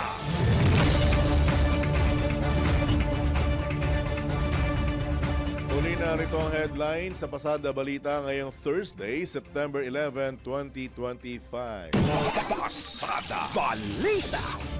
Kasawang Diskaya, ibubulgar na rin ang mga opisyal sa nagdaang administrasyon na sinasabing sangkot sa maanumalyang flood control project. Pasada Balita. Pagbibitiw ni House Speaker Romualdez, pinabulaanan ng Kamara, pagiging matatag at pagkakaisa nito tiniyak. Pasada Balita. Carly Atong Ang, Gretchen Barreto at iba pang sinasangkot sa isyu ng missing sa Bungeros, pinasampina na ng DOJ. Pasada Balita. Ping dalawang hotspots kaugnay sa BARM elections, tukoy na ng COMELEC. Pasada Balita. Sa balitang pangkalakalan, foreign direct investments bumagsak dahil sa geopolitical at local issues. Pasada Balita. Balita sa ibayong dagat, Russian drones pumasok sa airspace ng Poland. Depensa nito pinaigting. Pasada Balita. Sa balitang pampalakasan, final lineup para sa FIVB Men's World Championship ng Alas Pilipinas Men's Team inilabas na. Pasada Balita. Balitang pangkalusugan, mga benepisyo ng prutas na dayap ating alamin. Pasada Balita. At sa balitang showbiz, Maine Mendoza. Muling naglabas ang pahayag tungkol sa isyu ng mister na si Quezon City Representative Arjo Atayde. Tambalang John Ibanez at Drew Nasino. Pasada Balita. Sa detalye na ng iba pang mga nagbabagang balita, mas mabigat ang kaso ng maanumalyang flood control projects kumpara sa PDAF scam o pork barrel scam na kinasasangkutan ni Janet Lim Napoles. Ayon kay Bicol Saro Party List Representative Terry Ridon, umabot lamang sa milyon ang napag-usapan sa kaso ni Napoles habang inaabot na sa bilyong-bilyong piso ang sinasabing maanumalyang proyekto kontra baha. Dahil dito binalaan ng kongresista ang mga matataas na opisyal na mag-ingat sa paglaglag sa kanilang mga tauhan lalo't sa kaso ni Napoles. Hamak na tauhan lang din ang nagturo at nagpangalan sa mga opisyal na responsable sa PDAF scam. Binigyan din pa ni Congressman Ridon ang malaking papel ng publiko sa kontrobersyal na flood control lalo't nagsisimula ng kumanta ang tulad ng mga batang engineers na sina JP Mendoza at Bryce Hernandez. Yan naman ho talaga yung sineset up natin in the last couple of hearings, no, na talaga hong ang pagkanta hindi ho manggagaling sa pinakamataas. Manggagaling ho yan sa mga nasa baba. Kasi sila ho yung, parang halapa, itong dalawang batang engineers, sila ho talaga yung inilalaglag na ng mga amo nila. Sa totoo lang. So in fact, yan ang sabi ni Senator Joel sa privilege speech niya, napakayabang pa nga. Ang sabi niya, bakit ko makakausapin yung assistant district engineer? Ano naman pakialam ko doon? Parang gano'n ang kanyang pagkakasabi niya. Pero ang kailangan ho natin ipaalala sa kanya, ganyan din naman yung Sinapolis eh. Hamak lang naman hong tauhan yung nagtututuro, nagsimulang magtuturo. Kung sino ho yung mga congressman na senador na sangkot po dito. Yung naghahawak ng pera, yung naghahawak po ng ledger. So nakikita na ho natin yan ngayon. Yan naman po ang tinig ni Bicol Saro Party List Representative Terry Ridon sa panayam ng DWIZ. Pasada Balita. Iginiit ng pinuno ng House Infra Committee na si Bicol Saro Party List Representative Terry Ridon na hindi karapat-dapat maging state witnesses ang mag-asawang kontratista na sina Curly at Sara Diskaya na nasa sentro ng mga maanumalyang flood control projects. Imbis na isama ang mga Diskaya sa Witness Protection Program ng Department of Justice, sinabi ni Congressman Ridon na mas dapat silang kasuhan ng plunder o kaya corruption of public officials. Naniniwala rin ang kongresista sa naging pahayag ni Pasig City Mayor Vico Soto na nais lamang ng mag-asawang Diskaya na maging state witness upang makaligtas sa asunto laban sa mga opisyal ng gobyerno na umano'y kanilang binayaran ng bilyong-bilyong kickbacks mula sa flood control projects. Matatandaang ito namang si Soto ay tinalo si Sara Diskaya sa mayoral race sa Pasig nung nakalipas na halalan. Ayon pa kay Ridon, sapat na ang kinikwestyong affidavit ng mag-asawa para hindi sila bigyan ng proteksyon bilang state witnesses. Una nang lumutang usapin ng pagbibigay ng state protection sa controversial na mag-asawa sa pagdinig ng Senate Blue Ribbon Committee hinggil sa ghost flood control projects. Walang ganun. Para dyan sa dalawang mag-asawa. I think they are as guilty as all the other DPWH officials and congressmen. Kasi ano mo yan eh, kumbaga, either yung 2 partido o 3 partido ho yung nag-uusap para sa implementasyon ng mga proyekto, either DPWH at contractor, or pagka meron hong kongresista at senador, hindi kasama ho yung mga yon. So, kumbaga, hindi ho mai-implement yung pag-ghost or pag-substandard ng mga proyekto kung hindi ho kasama yung mga, particularly yung kontratista, kasi sila ho yung binibigyan ho ng pera eh. Pag nakuha nila ng pera, sila yung nagbibigay ng pera sa mga DPWH. Commission. Involved na politiko, binibigay din ho sa kanila, no? So, under any universe, wala hong lusot. Ito po nga mga diskaya para hong maging state witnesses. Ito naman mga kaibigan ng tinig ni House Infra Committee Chairman at Bicol Saro Party List Representative Terry Dungon sa panayam ng DWIZ. Pasada Balita! Samantala sa pagkakataon kong ito, mga kabalitaan-kabalitaktakan, tayo po'y pinalad na muling makakausap ang maituturing na nating suki. Suki po ng palatuntunan sa katauhan po ng bagong miyembro ng minority group sa Senado, si Senator Ronald De La Rosa. Senator De La Rosa, good morning po. Johnny Bañez, Judith Estrada Larino po. Live na po tayo sa DWIC, Aliw Channel 23. Sen? Yes, good morning John at Judith at sa ating mga taga-subaybay. Good morning po sa ating lahat. Morning Apo. po. Maraming salamat po sa pagkakataon, Senator De La Rosa, na makamusta po kayo at muling makahingi ng mga reaksyon ninyo sa mga naglalakihang balita na ikangay sumasalubong sa atin sa bawat araw. Pero bago yan, kamustahin ko po muna kayo, Senator De La Rosa, sa inyong bagong pwesto ngayon. From being chairman ng ilang committee, na relegate po kayo, sorry to say this, na nasa majority group kayo after ng Rigudon sa mataas na kapulungan. Kamusta na po kayo, Senator? Okay lang, John. Tanggap naman natin yan. No? That's a reality in the Senate. Anytime, magkakaroon ng change of leadership. So, if you don't belong to the majority, automatically you become to the minority. You become a member of the minority bloc. So, ito ngayon, being a member of the minority bloc, yun lang. We have to fiscalize everything. Kasi yaman talaga ang role ng minority, no? Fiscalizer yan sa Senado.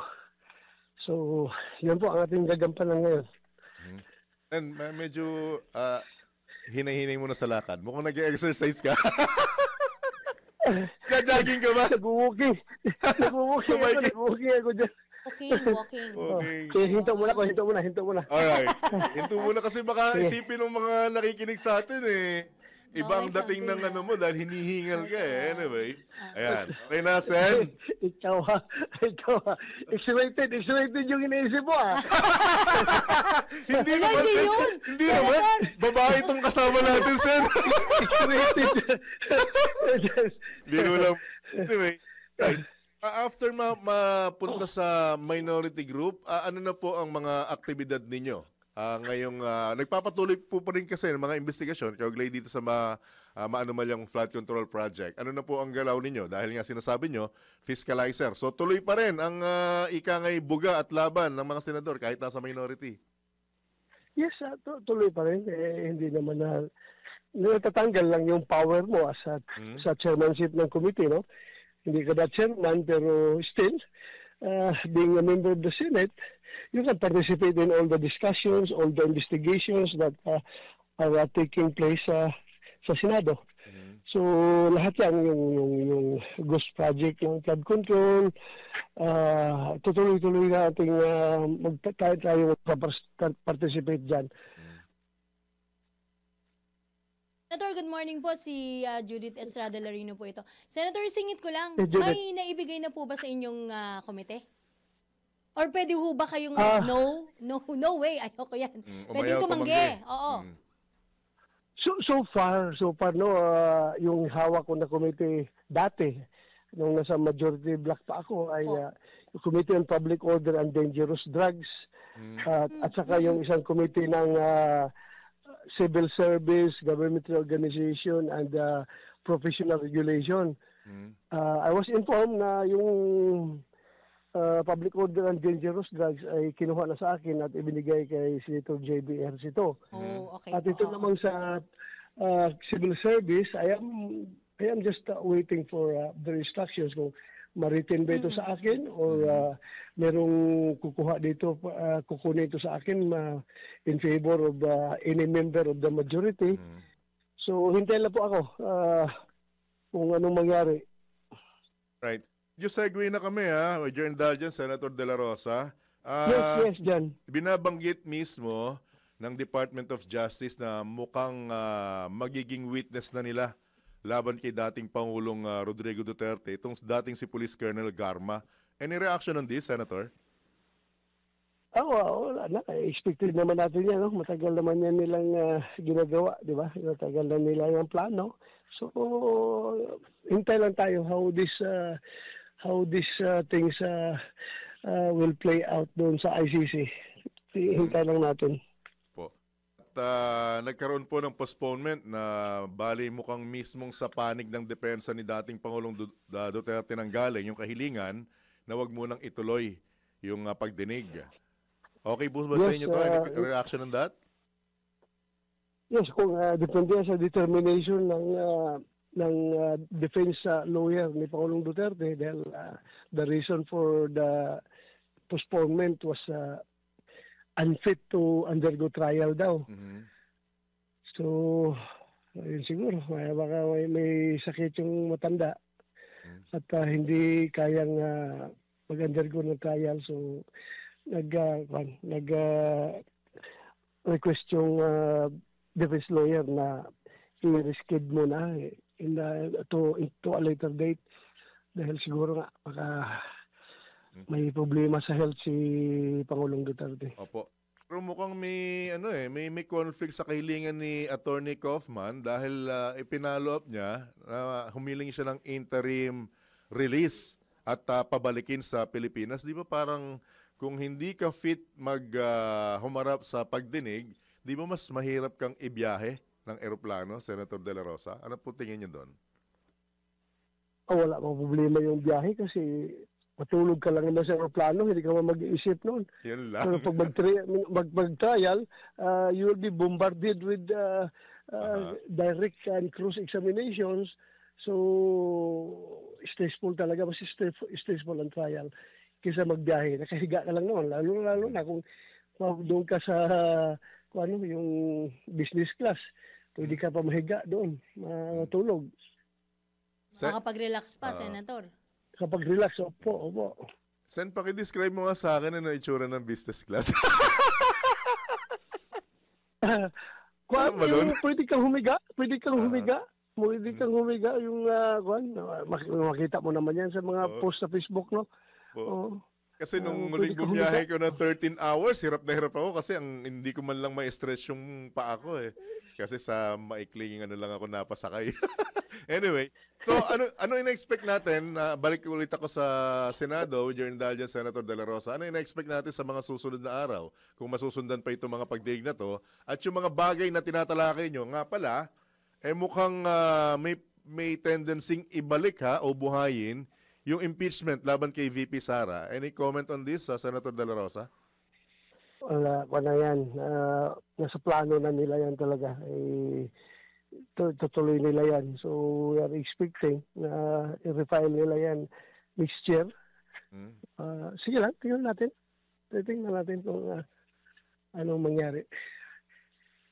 Alright. Meron pa po ba kayong pagkakataon na nakausap ang ama at itong magkakapatid na Duterte sa mga nangyayari ngayon, Senator De La Rosa? Wala kaming napag-usapan, no? At si President Duterte mahirap makausap dahil maraming restrictions daw doon sa loob. Hindi nga makapasok kung hindi ka yung family member, no? So, kikibalita lang tayo kung anong ibabalita ng mga nandoon sa dahig. Yun lang ang ating nasasagap na informasyon. Yung bang huling pagpunta nyo doon, hindi kayo nagkaroon ng pagkakataon na makapag-usap ng personal, Sen? Sino? Ano? Nung nagpunta kayo sa dahig, nakapag-personal kayo ng usap ng dating Pangulo at kung nagkaroon man, ano po ang mga bilin niya, pangayag niya? Hindi ba ako nagpunta ng dahig dyan?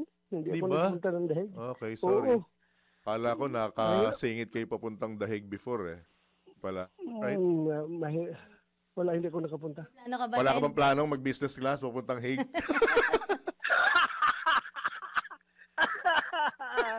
Ay, nako, Davao nga lang, ang mas mura yung business class. Hindi nga ako sumasakay ng business class dahil pareho lang naman ang dating ng eroplano. Pag landing ng eroplano, business class or economy, pareho lang kayong bababa sa eroplano din. So, sabay-sabay kayong dumating, di ba? Bakit mag-extra gasto ka pa dyan sa business class? Pareho lang naman dating, parehong oras. Alright. Okay, Sen, baka meron kang karagdagang mga mensahe ha, at mukhang naabala ka namin ng gusto. Nasa inyo po ang pagkakataon dahil maraming mga isyong nangyayari at posibleng mangyayari pa sa mga susunod na araw. Sen, go ahead.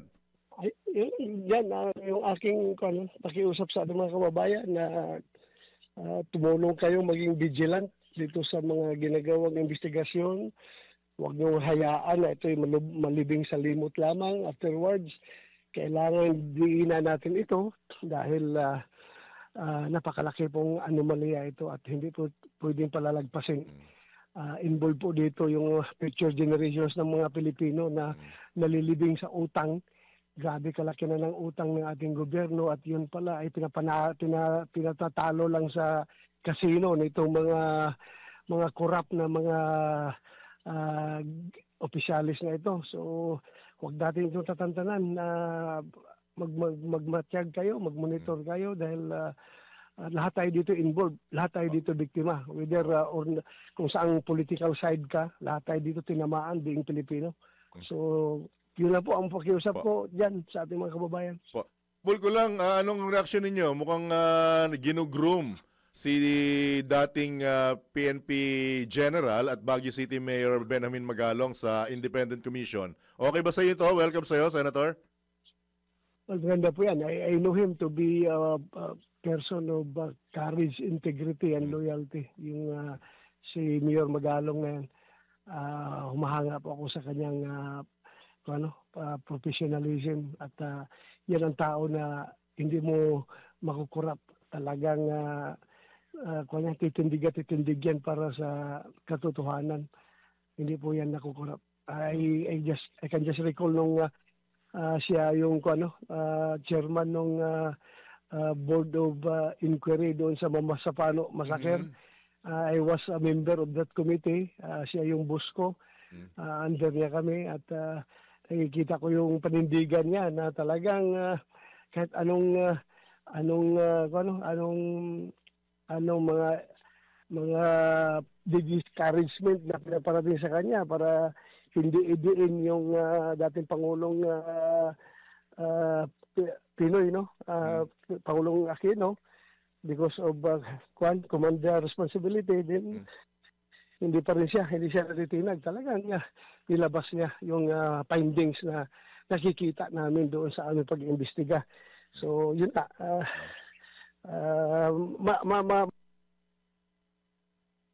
And?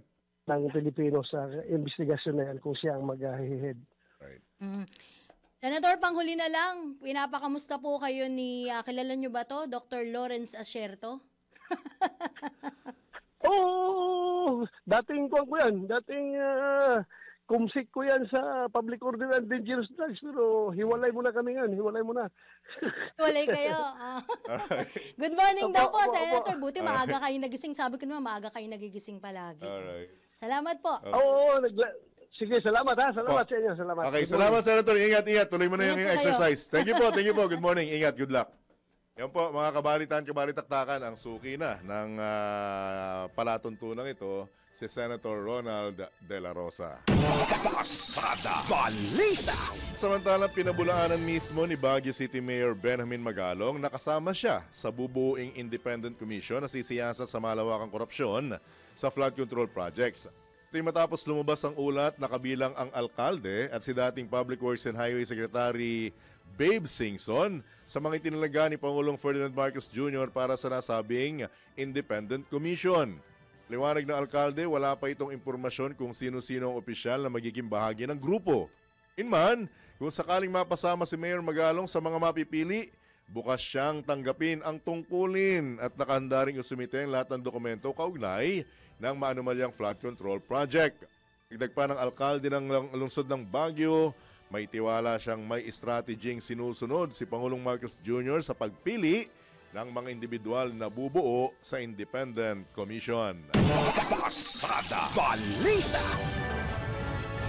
Samantala, tiniyak naman ng National Bureau of Investigation NBI na hindi tatakasan ni dating PCSO General Manager at dating Police Colonel Ruina Garma mga kasong kinakaharap nito sa Pilipinas. Ayon kay NBI Director Jaime Santiago, siniguro mismo sa kanya ni Garma na hindi niya tatakasan ang kasong kinakaharap niya. Gayunman, hindi naman sinabi ng dating PNP official kay Director Santiago kung kailan ito babalik ng bansa o kung sino ang opisyal na harapin nito. Maugunita ang kinumpirma ni Director Santiago na lumipad si Garma patungong Malaysia upang makapagkita sa opisyal ng International Criminal Court kung saan inaasang tetestigo siya sa kasong crimes against humanity laban dito kay dating Pangulong Rodrigo Duterte. Pasada Balita! Umaasa naman ang legal counsel at pamilya ng mga biktima ng war on drugs na hindi naaabot pa sa 2026 ang pagpapaliban ng International Criminal Court sa nakadakdang confirmation of charges hearing ni dating Pangulong Rodrigo Duterte na itinakda dapat sa Setyembre 23. Paliwanag ni ICC Assistant to Counsel Attorney Cristina Conti, hindi naman kritikal ang presensya ng akusado sa naturang pagdinig dahil ang mismong abogado nito ang magsasalita hinggil sa mga sakdal. Anya nakasaad din sa Rule 124 ng ICC na maaaring i-waive isang akusado ang kanyang personal na pagdalo at ipaubaya na lamang ito sa kanyang legal counsel. Ito ni Attorney Conti, mayroon ng dissenting opinion si Judge Maria del Socorro Flores Liera na pumapabor sa pagpapatuloy ng pagdinig sa itinakdang petsa at handa na rin ang mga dokumento at ebidensya mula pa noong Hulyo, kaya't dapat nang maituloy ang proseso upang hindi na maantala pa ang trial action. Pasada Balita! Samantala, oras muna sa udyat. 25 minuto na po makalipas ang 7 a.m. Sa pagpapatuloy ng ating balitaan sa Pasada Balita, umirit pa sa 2.59 million Filipinos ang bilang ng mga walang trabaho sa bansa sa pagtatapos ng buwan ng Hulyo. Ito ayon sa Philippine Statistics Authority ay higit na mataas kumpara sa pinahuling datos ng ahensya noong Hulyo kung saan nasa 1.95 million Filipinos nga ang walang trabaho.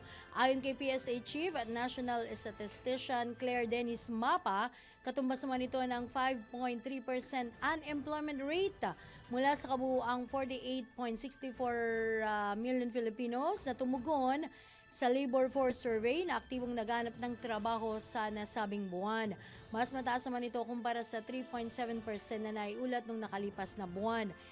Ibig sabihin o nangahulugan ito na sa bawat 1,000 Pilipino, tinatayang 53 ang bilang ng mga walang trabaho sa pagtatapos ng nasabing buwan. Pasada Balita! Samantala, SSS at GSIS inatasan ng Pangulo na ingatan at pangalagaan ang kontribusyon ng kanilang mga miyembro. Kanya nagbabalik Patrol 13, Gilbert Verdes. Mariingin natasan ni Pangulong Ferdinand Marcos Jr. ang SSS at GSIS na pangalagaan ng may integridad ang kontribusyon ng kanilang mga miyembro na pinaghirapan niya ng matagal na pagtatrabaho at sakripisyo. Sa anibersaryo ng SSS kasabay ng paglulunsad ng 2025 Pension Reform Program, binigyan diin ni Pangulong Marcos na ang dalawang institusyong ito ay pinagkatiwalaan ng mga manggagawa para sa kanilang pinaghirapang ipon. Binigyan din ng Pangulo na dapat maging handa palagi ang SSS at GSIS na ipagkaloob ang kailangang ginhawa at pangailangan ng mga miyembro pagdating ng oras. Patrol 13, Gilbert Verdes para sa himpilang may totong las. DWIZ nagbabalita ng tama, naglilingkod ng tama. Pasada Balita! Samantala, tanggap ng campaign contributions sa government o mula sa government contractor. Alamin natin ang follow-up hinggil dito ni Patrol 19, Cel Ortega Bueno. Posibleng maging grounds ng reklamo sa Committee on Ethics ang pagtanggap ng isang senador ng campaign contributions mula sa isang government contractor. Kaugnay na rin ito sa pag-amin ng kontratista na nagsasangkot sa manumalyang flood control projects na si Lawrence Lubiano, presidente ng Centerways Construction and Development Incorporated, na umaming nagbigay siya ng 30 milyong piso na campaign funds kay Senator Chis Escudero noong 2022. Ayon kay Senate President Vicente Soto III, pwede itong gamitin grounds na reklamo sa Ethics Committee dahil mahigpit na pinagbabawal ang pagtanggap ng mga kandidato ng donasyon mula sa mga contractors ng mga government projects. Gayunman, sinabi ni Soto na hindi naman nila maaaring imbestigahan ang kapwa senador dahil wala namang reklamo pang naiahain sa Senate Ethics Committee. Payo naman ni Soto kay Escudero at sa iba pang kandidato na mga nagdaang halalan na sabit sa issue, sana'y mag-ingat sila sa pagtanggap ng campaign funds, lalo't mahigpit na ipinagbabawal sa mga kandidato ang pagtanggap ng mga campaign funds mula sa mga korporasyon o personalidad na may transaksyon sa gobyerno. Ito sa Patrol 19, Sally Ortega Bueno, para sa Impila Metodong Lakas sa DWIC. Nagbabalita ng tama, naglilingkod ng tama. Pasada Balita! Samantala, nakatakda ng isumite ang formal na hiling ng United States para sa extradition naman ni KOJC leader Apollo Kibuloy sa pamamagitan ng isang note verbal. Ito naman inihayag mismo ni Philippine Ambassador to the US Jose Manuel Romualdez kaugnay sa 2021 indictment laban kay Pastor Kibuloy sa US na may kasong sex trafficking at bulk cash smuggling. Adaan ang proseso mula sa US Department of Justice patungo sa State Department bago ito ipasa sa Department of Foreign Affairs. Ayon kay Ambassador Romualdez, ang Department of Justice ng Pilipinas ang may huling pasya kung uunahin ang extradition kahit may nakabinbin pang kaso si Kibuloy dito sa bansa. Abatid na pinapayagan ng 1994 US-Philippines Extradition Treaty ang pansamantalang pagsuko ng isang taong may kaso o sentensya sa bansa. Pasada Balita! Samantala, nilino naman ng Department of Finance ang walang existing loan ng Pilipinas sa South Korea. Ginawa ng DOF ang pahayag matapos lumabas ang balitang pinakansela ng Pangulo ng South Korea ang sinasabing inutang ng Pilipinas sa kanila dahil sa mga insidente ng katiwalian sa pamahalaan. Gayunman sinabi ng DOF na nangangako ang bansa sa ating bilateral partners na tatapatan nito ang kanilang tiwala at kumpiyansa kasabay naman ng pananagutan sa lahat ng mga proyekto at kasunduang pinapasok ng bansa. Pasada Balita! Kumbinsido naman ang isang political analyst na malaki ang magiging epekto ng gumugulong na investigasyon ng Senado at Kamara sa sinasabing manumalyang flood control project. Ayon kay Professor Dennis Coronacion ng UST Political Science Department, posibleng maapektuhan ang investigasyon ng mga political plans at ambisyon ng ilang senador at kongresista sa 2028 elections. Ang mga pangalan anyang idiniin sa mga pagdinig, maaaring humarap sa hamon sa muling pagtakbo lalo't posibleng gamitin ang nasabing issue laban sa kanila. Gayunman, ipininiwanag ni Professor Coronacion na karamihan sa ebidensya mas tumatama sa burokrasya gaya ng mga nasa DPWH, maging sa mga kontraktor at hindi direkta sa mga senador at kongresista. In preparation for 2028, well, pwede natin mabigyan pansin yung mga tawag dito, yung mga unang-una yung mga nasiraan na dapat sana mag-re-elect sa 2028 o kaya kung may planong umangat sa pwesto sa 2028, nasiraan na sila. Mahirap, yung mga napangalanan na mga senador, mga congressman, I think magkakaproblema sila sa 2028. Gagamitin ng mga kalaban nila yon upang mahirapan sila manalo by 2028.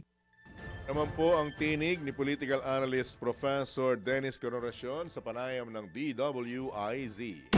Pasada Balita!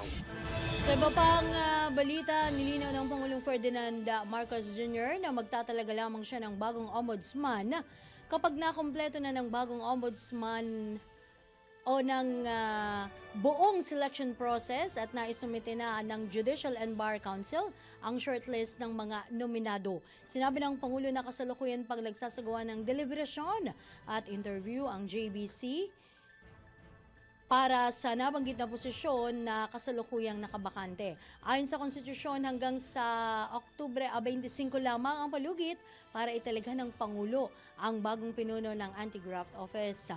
Nabatid na nitong Agosto 27, pansamantalang iniluklok ng Pangulo si Deputy Ombudsman for Visayas Dante Vargas bilang acting ombudsman. Pasada Balita! Ipiniliwanag naman mismo ni Pangulong Ferdinand Marcos Jr. na wala nang ibang opsyon ng palasyo kaya't sinibak. Inibak sa pwesto si General Nicolas Torre III bilang hepe ng Philippine National Police.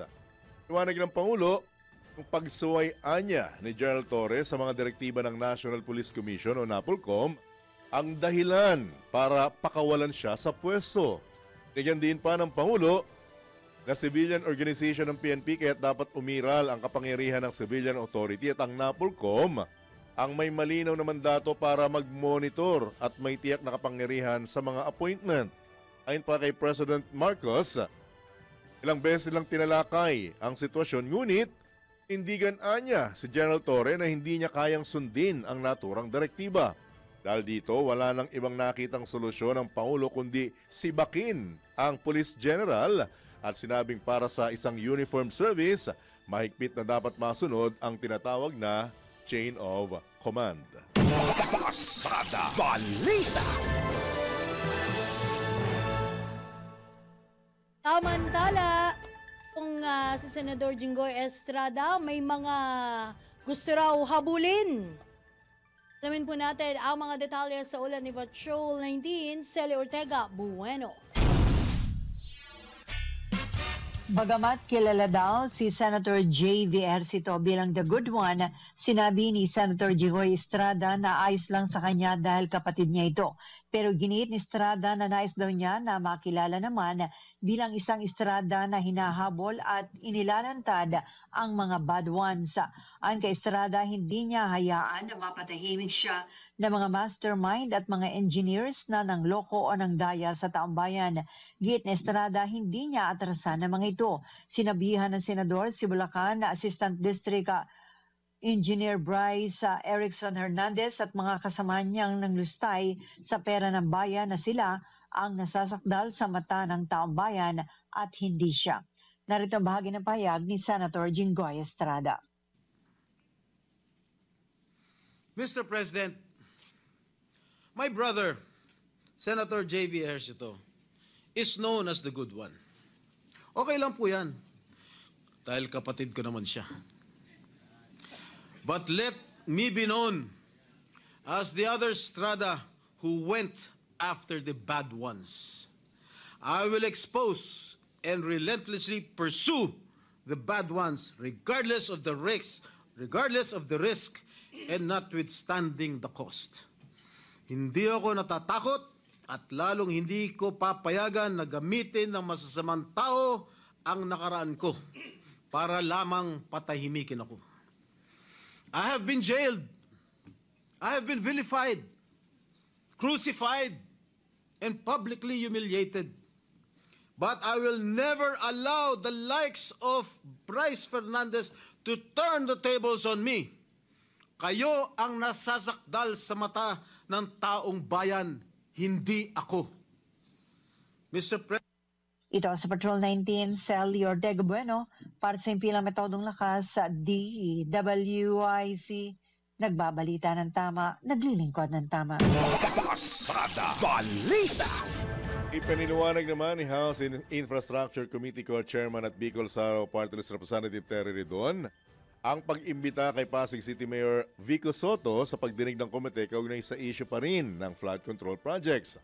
Kasunod ito ng mga ulat na hindi inimbitahan sa pagdinig si Baguio City Mayor Benjamin Magalong. Ayon kay Congressman Ridon, relevant ang mga pahayag ni Mayor Soto lalo na laban sa mag-asawang kontraktor na sina Curly at Ate Sara Diskaya. Abang naniniwala naman ang kongresista na walang personal na kaalaman si Mayor Magalong sa issue. Pinuna rin ni Representative Redon ang mga pagkakataon na kinwestiyon ni Mayor Magalong ang integridad ng House Infracom at iginiit na wala silang sasantuhin sa pagdinig. Samantala, tinabi naman ng House Infracom Co-Chairman na sa ngayon, Bulacan pa lamang ang sentro ng kanilang pagsisiyasat. Tiniyak din ng kongresista na mas marami pang maibubunyag ng mga pangalang dawit sa anomalya mula contractors hanggang sa malalaking politiko. Pasada Balita! Iniling naman ng Department of Agriculture sa Kongreso na amyendahan ang Rice Tarification Law upang muling mapalawak ang kapangyarihan ng National Food Authority sa pagbili ng mga butil ng palay mula sa mga lokal na magsasaka at kooperatiba. Ayon kay Agriculture Secretary Francisco Chu Laurel Jr., nakapaloob ang inihirit na amyenda sa panukalang Rice Act na inihain ni House Speaker Martin Romualdez na layong bigyang muli ang NFA ng kapangyarihan hindi lamang sa pagbili ng palay, kundi maging sa giniling na bigas at mais. Batay naman sa datos, binubuo ng 46% ng feeds sa mga hayop at 62% sa poultry ang yellow corn, subalit nasa 2.5 million hectares lamang ang natataniman nito na sumusuporta sa mahigit 1 milyong magsasakang Pilipino. Matatanda ang 2024, umabot sa 116.29 billion pesos ang gross value added ng mais, ang ikalawa sa bigas at mas mataas kaysa niyog at asukal. Pasada Balita! Inumpirma naman ng Department of Foreign Affairs na walang Pilipino na nadamay sa direktang pag-atake ng Israeli Defense Force sa mga opisyal ng Hamas na nasa Doha, Qatar. Ayon sa DFA, inaalam pa ng Qatari government ang kondisyon ng mga Pilipino na naninirahan at nagtatrabaho sa Doha. Nabisuhan ng Foreign Affairs Department ang mga Pilipino sa Qatar na manatiling kalmado, manatili sa kanilang mga bahay o tinutuluyan at iwasan ang mga matataong lugar kung kinakailangan. Umalma naman ang Qatar sa pag-atake at inakusahan ng Israel ng paglabag sa international law. Pasada Balita! Samantala, naglatag ang Department of Education ng DepEd ng bagong patakaran sa pagbabayad ng overtime ng mga guro. Sa ilalim ng DepEd Order No. 26, makakatanggap ng kaukulang bayad ang mga guro kapag lumampas sa 6 na oras ang kanilang pagtuturo. Ang overtime pay ay katumbas naman ng 125% ng hourly rate sa regular na araw at 150% naman tuwing weekend, holiday o special non-working day. Kung 2 oras pataas ang overtime sa weekends o sa weekdays, babayaran naman ito at kung mas mababa, i-convert bilang vacation service credits. Lininaw ni Education Secretary Sonny Angara na ang overtime ay dapat may kinalaman sa mga gawaing pangklase at aprobado ng school head o otorisadong opisyal. Sakop ng nasabing panuntunan ng lahat ng full-time teachers sa DepEd, kabilang ang nasa alternative learning system, permanent, substitute o provisional. Pasada Balita!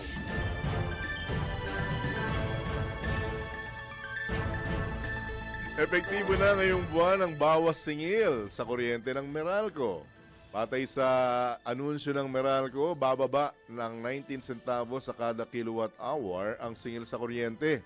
At nasa 13 pesos and 8 centavos kada kilowatt hour ang kabuuang power rate, mula sa dating 13 pesos and 27 centavos para sa isang pangkaraniwang pamilya.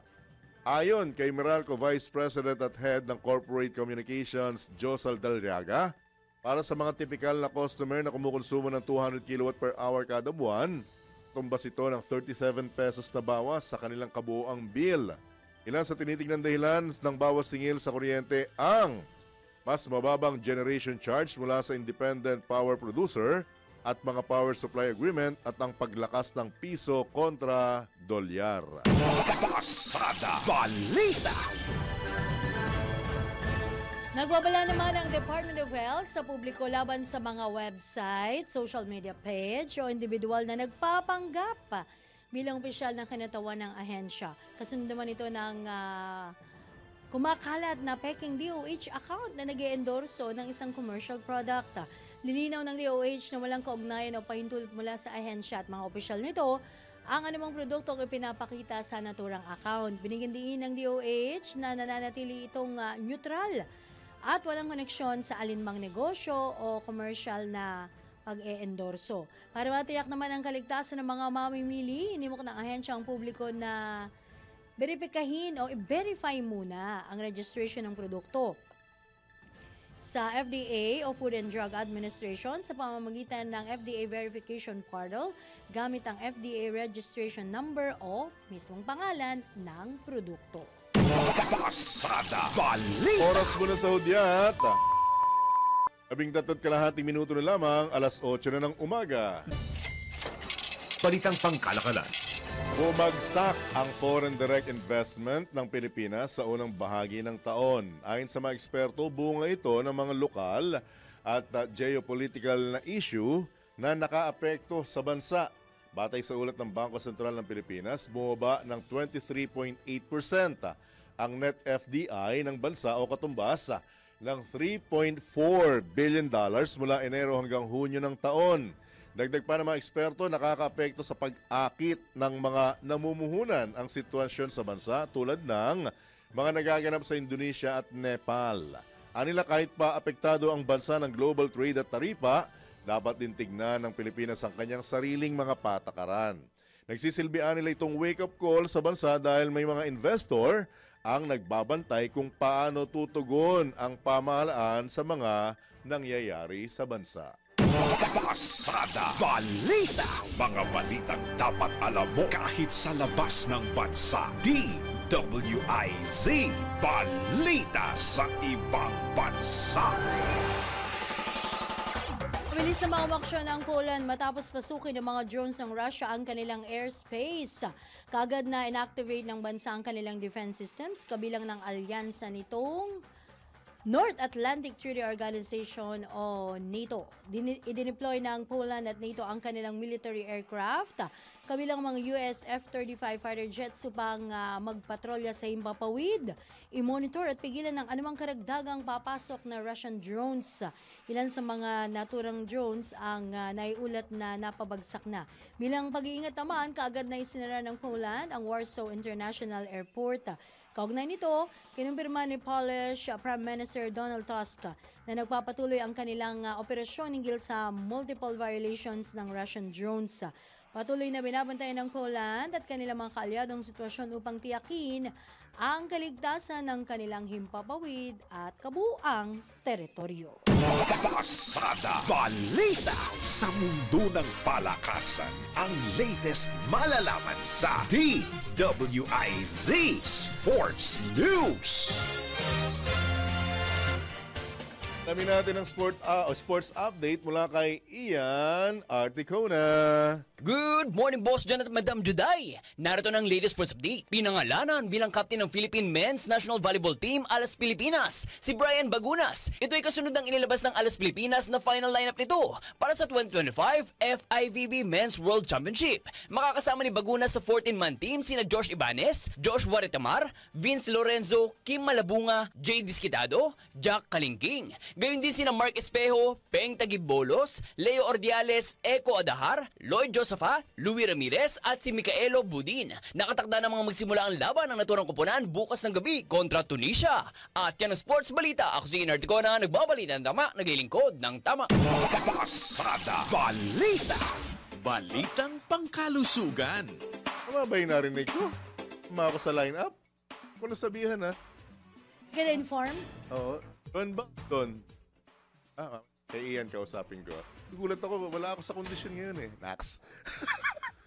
Iling athlete. Ang natira na lang, actually, athletic ako before. Ngayon, athlete's foot na lang natira.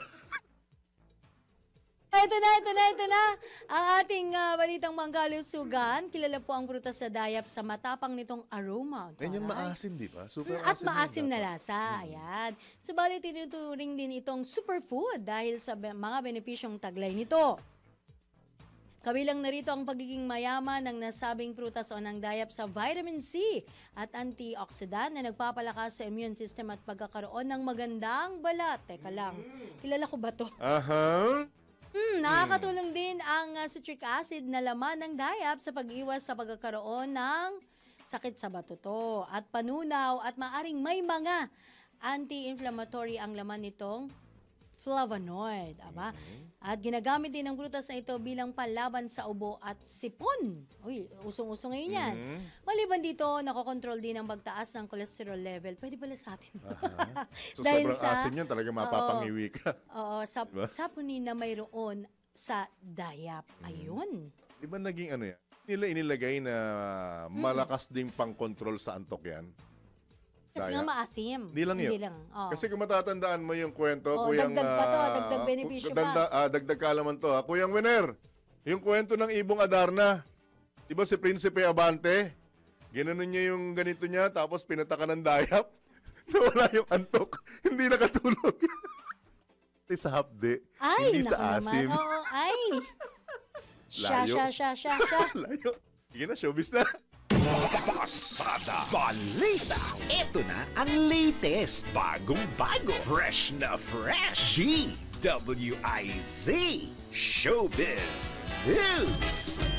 Para sa ating showbiz update, narito na si Sunshine. Wag, wala na ko ng trabaho. Diretso ko na lang. Muling nagbigay pahayag ang TV host at actress na si Maine Mendoza upang ipagtanggol ang kanyang mister na si QC Representative Arjo Atayde matapos maugnay sa sinasabing anomalya sa mga flood control project. Sa isang mahaba at seryosong post sa social media, sinabi ng actress na wala ni isang bahagi ng kanilang buhay ang galing sa pera ng taong bayan. Anya, bunga ng matagal na taon ng trabaho at pag-iipon ng lahat ng mayroon sila.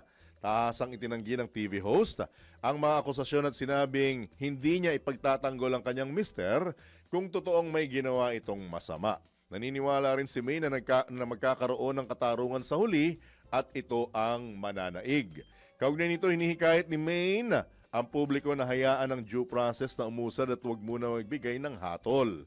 Matatanda ang unang naglabas ng pahayag si Maine sa social media matapos idawit ang pangalan ni Congressman Atayde sa hearing ng Senado kung saan tinawag niya itong baseless allegations.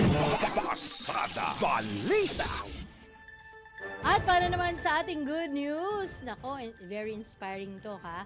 Dahil nagtapos na o nag-graduate na bilang marino ang isang estudyante na nagbebenta ng empanada at nagkaroon ng iba't ibang trabaho habang siya ay nag-aaral pa. Grabe namang struggle ito, no? Kaya kayong mga estudyante, ha? Ang payo ng niya po si Lola Juday. Ito nga, Sir John, di ba? Yes, yung ma'am. iba, nasa private schools pa, bigay lahat, pero hindi nag-aaral ng maayos. May napanood nga akong ganyan, inihatid siya ng magandang sasakyan. Though hindi dito nangyari, magandang sasakyan, nakakorbat at ano pa yung tatay, inihatid sa private school yung anak. Tapos nagmamadaling tumakbo yung pagtalikod ng anak, nagmamadaling tumakbo yung tatay, yung pala nagbibihis ng ordinaryo, kung ano-anong trabaho ang pinapasok. Ayun. Para maibigay lang yung luho ng anak. Siyempre anak yan, hindi natin yan actually, hindi matitiskan luho kasi pag-aaral Oo. Pero nung bandang gitna kasi, may lahat ng ituro ng anak sa nalaruan, ibinigay. Kaya medyo, rin, di ba? Ito na nga, dahil nagtapos siya ng pagiging marino, mahirap din siya, hindi nga po sumuko itong si Francis Dayapera upang tapusin ang kanyang kurso sa University of the Visayas. Ito yung ilan yan sa mga trabaho niya ha, naging security guard, fast food crew, at delivery rider itong si Dayapera para may pagpatuloy ang kanyang pag-aaral. Ayon po kay Dayapera, ang pagbibenta ng empanada ang lubos na nakatulong sa kanya. Kung saan nakakabenta siya ng halos 200 piraso araw-araw at kumikita ng 10,000 hanggang 15,000 kada buwan. Wow. Ito lamang Hulyo, nag-graduate na nga at nakatanggap pa ng parangal si Dayapera dahil sa kanyang dedikasyon. Ang bongga. Congratulations. Congratulations. Siya yung dapat na tinutularan. Yan. Yung mga Gen Z, kasi yung mga Gen Z ngayon yata parang maghugas lang ng pinagkainan, parang hirap na hirap utusan. Di ba? Tapos yung pinaghigaan. Ay nako, sorry na lang kasi kung sabi nga nila yung generation gap, mahirap pag-anuhin yan Pag-meet, Pero minsan naman, nasa pagtuturo din ng magulang yan. Actually, Hampasin nyo. Baka matulfo ka. Hindi. Yung Paminsang-minsang palo, di ba? Nasa Biblia naman palo yan ng pagmamahal. Palo ng Dapat pagmamahal. naman kasi pag At maliit pa lang, inuturuan nyo na. tinuturuan na. Ako hindi pa nga uso drone. Naranasan ko na kung anong hawak ng mga magulang ko. Kaiba? Yung tumitila po, lumalatay sa katawan ko. Diba? Pero wala kayong narinig na ipinatulfong magulang before. Yes. Diba? Kasi diretso sa pulis. Biro lang. May Kailangan talaga, pagmamahal yun, from time to disiplina time, at dinidisiplina ang mga anak. Alright? At sumayin niyo po ang Thursday edition pa lamang ng inyong nag-iisang pasada balita. Dito lamang yan sa DWIZ, nagbabalita ng tama. Glilingkod ng tama. Kami po ang inyong naging kabalitan at kabalitaktakan, Johnny Bañez. Ano naman po ang inyong lingkod, Judith Estrada Larino sa pangalan ni Drew Nasino. Habulin na rin natin ulit Muli ang maligayang pagbati sa iyong Yes. karawan, Ginoong Ray Balenya. Happy birthday! And happy birthday, Sir Ray. Antabayanan po ang susunod na palatuntulang karambola. Oras o diyat! Ayaw nyo sa gusto, alas 8 na ng umaga. You know! Happy weekend! Bye! Ingat!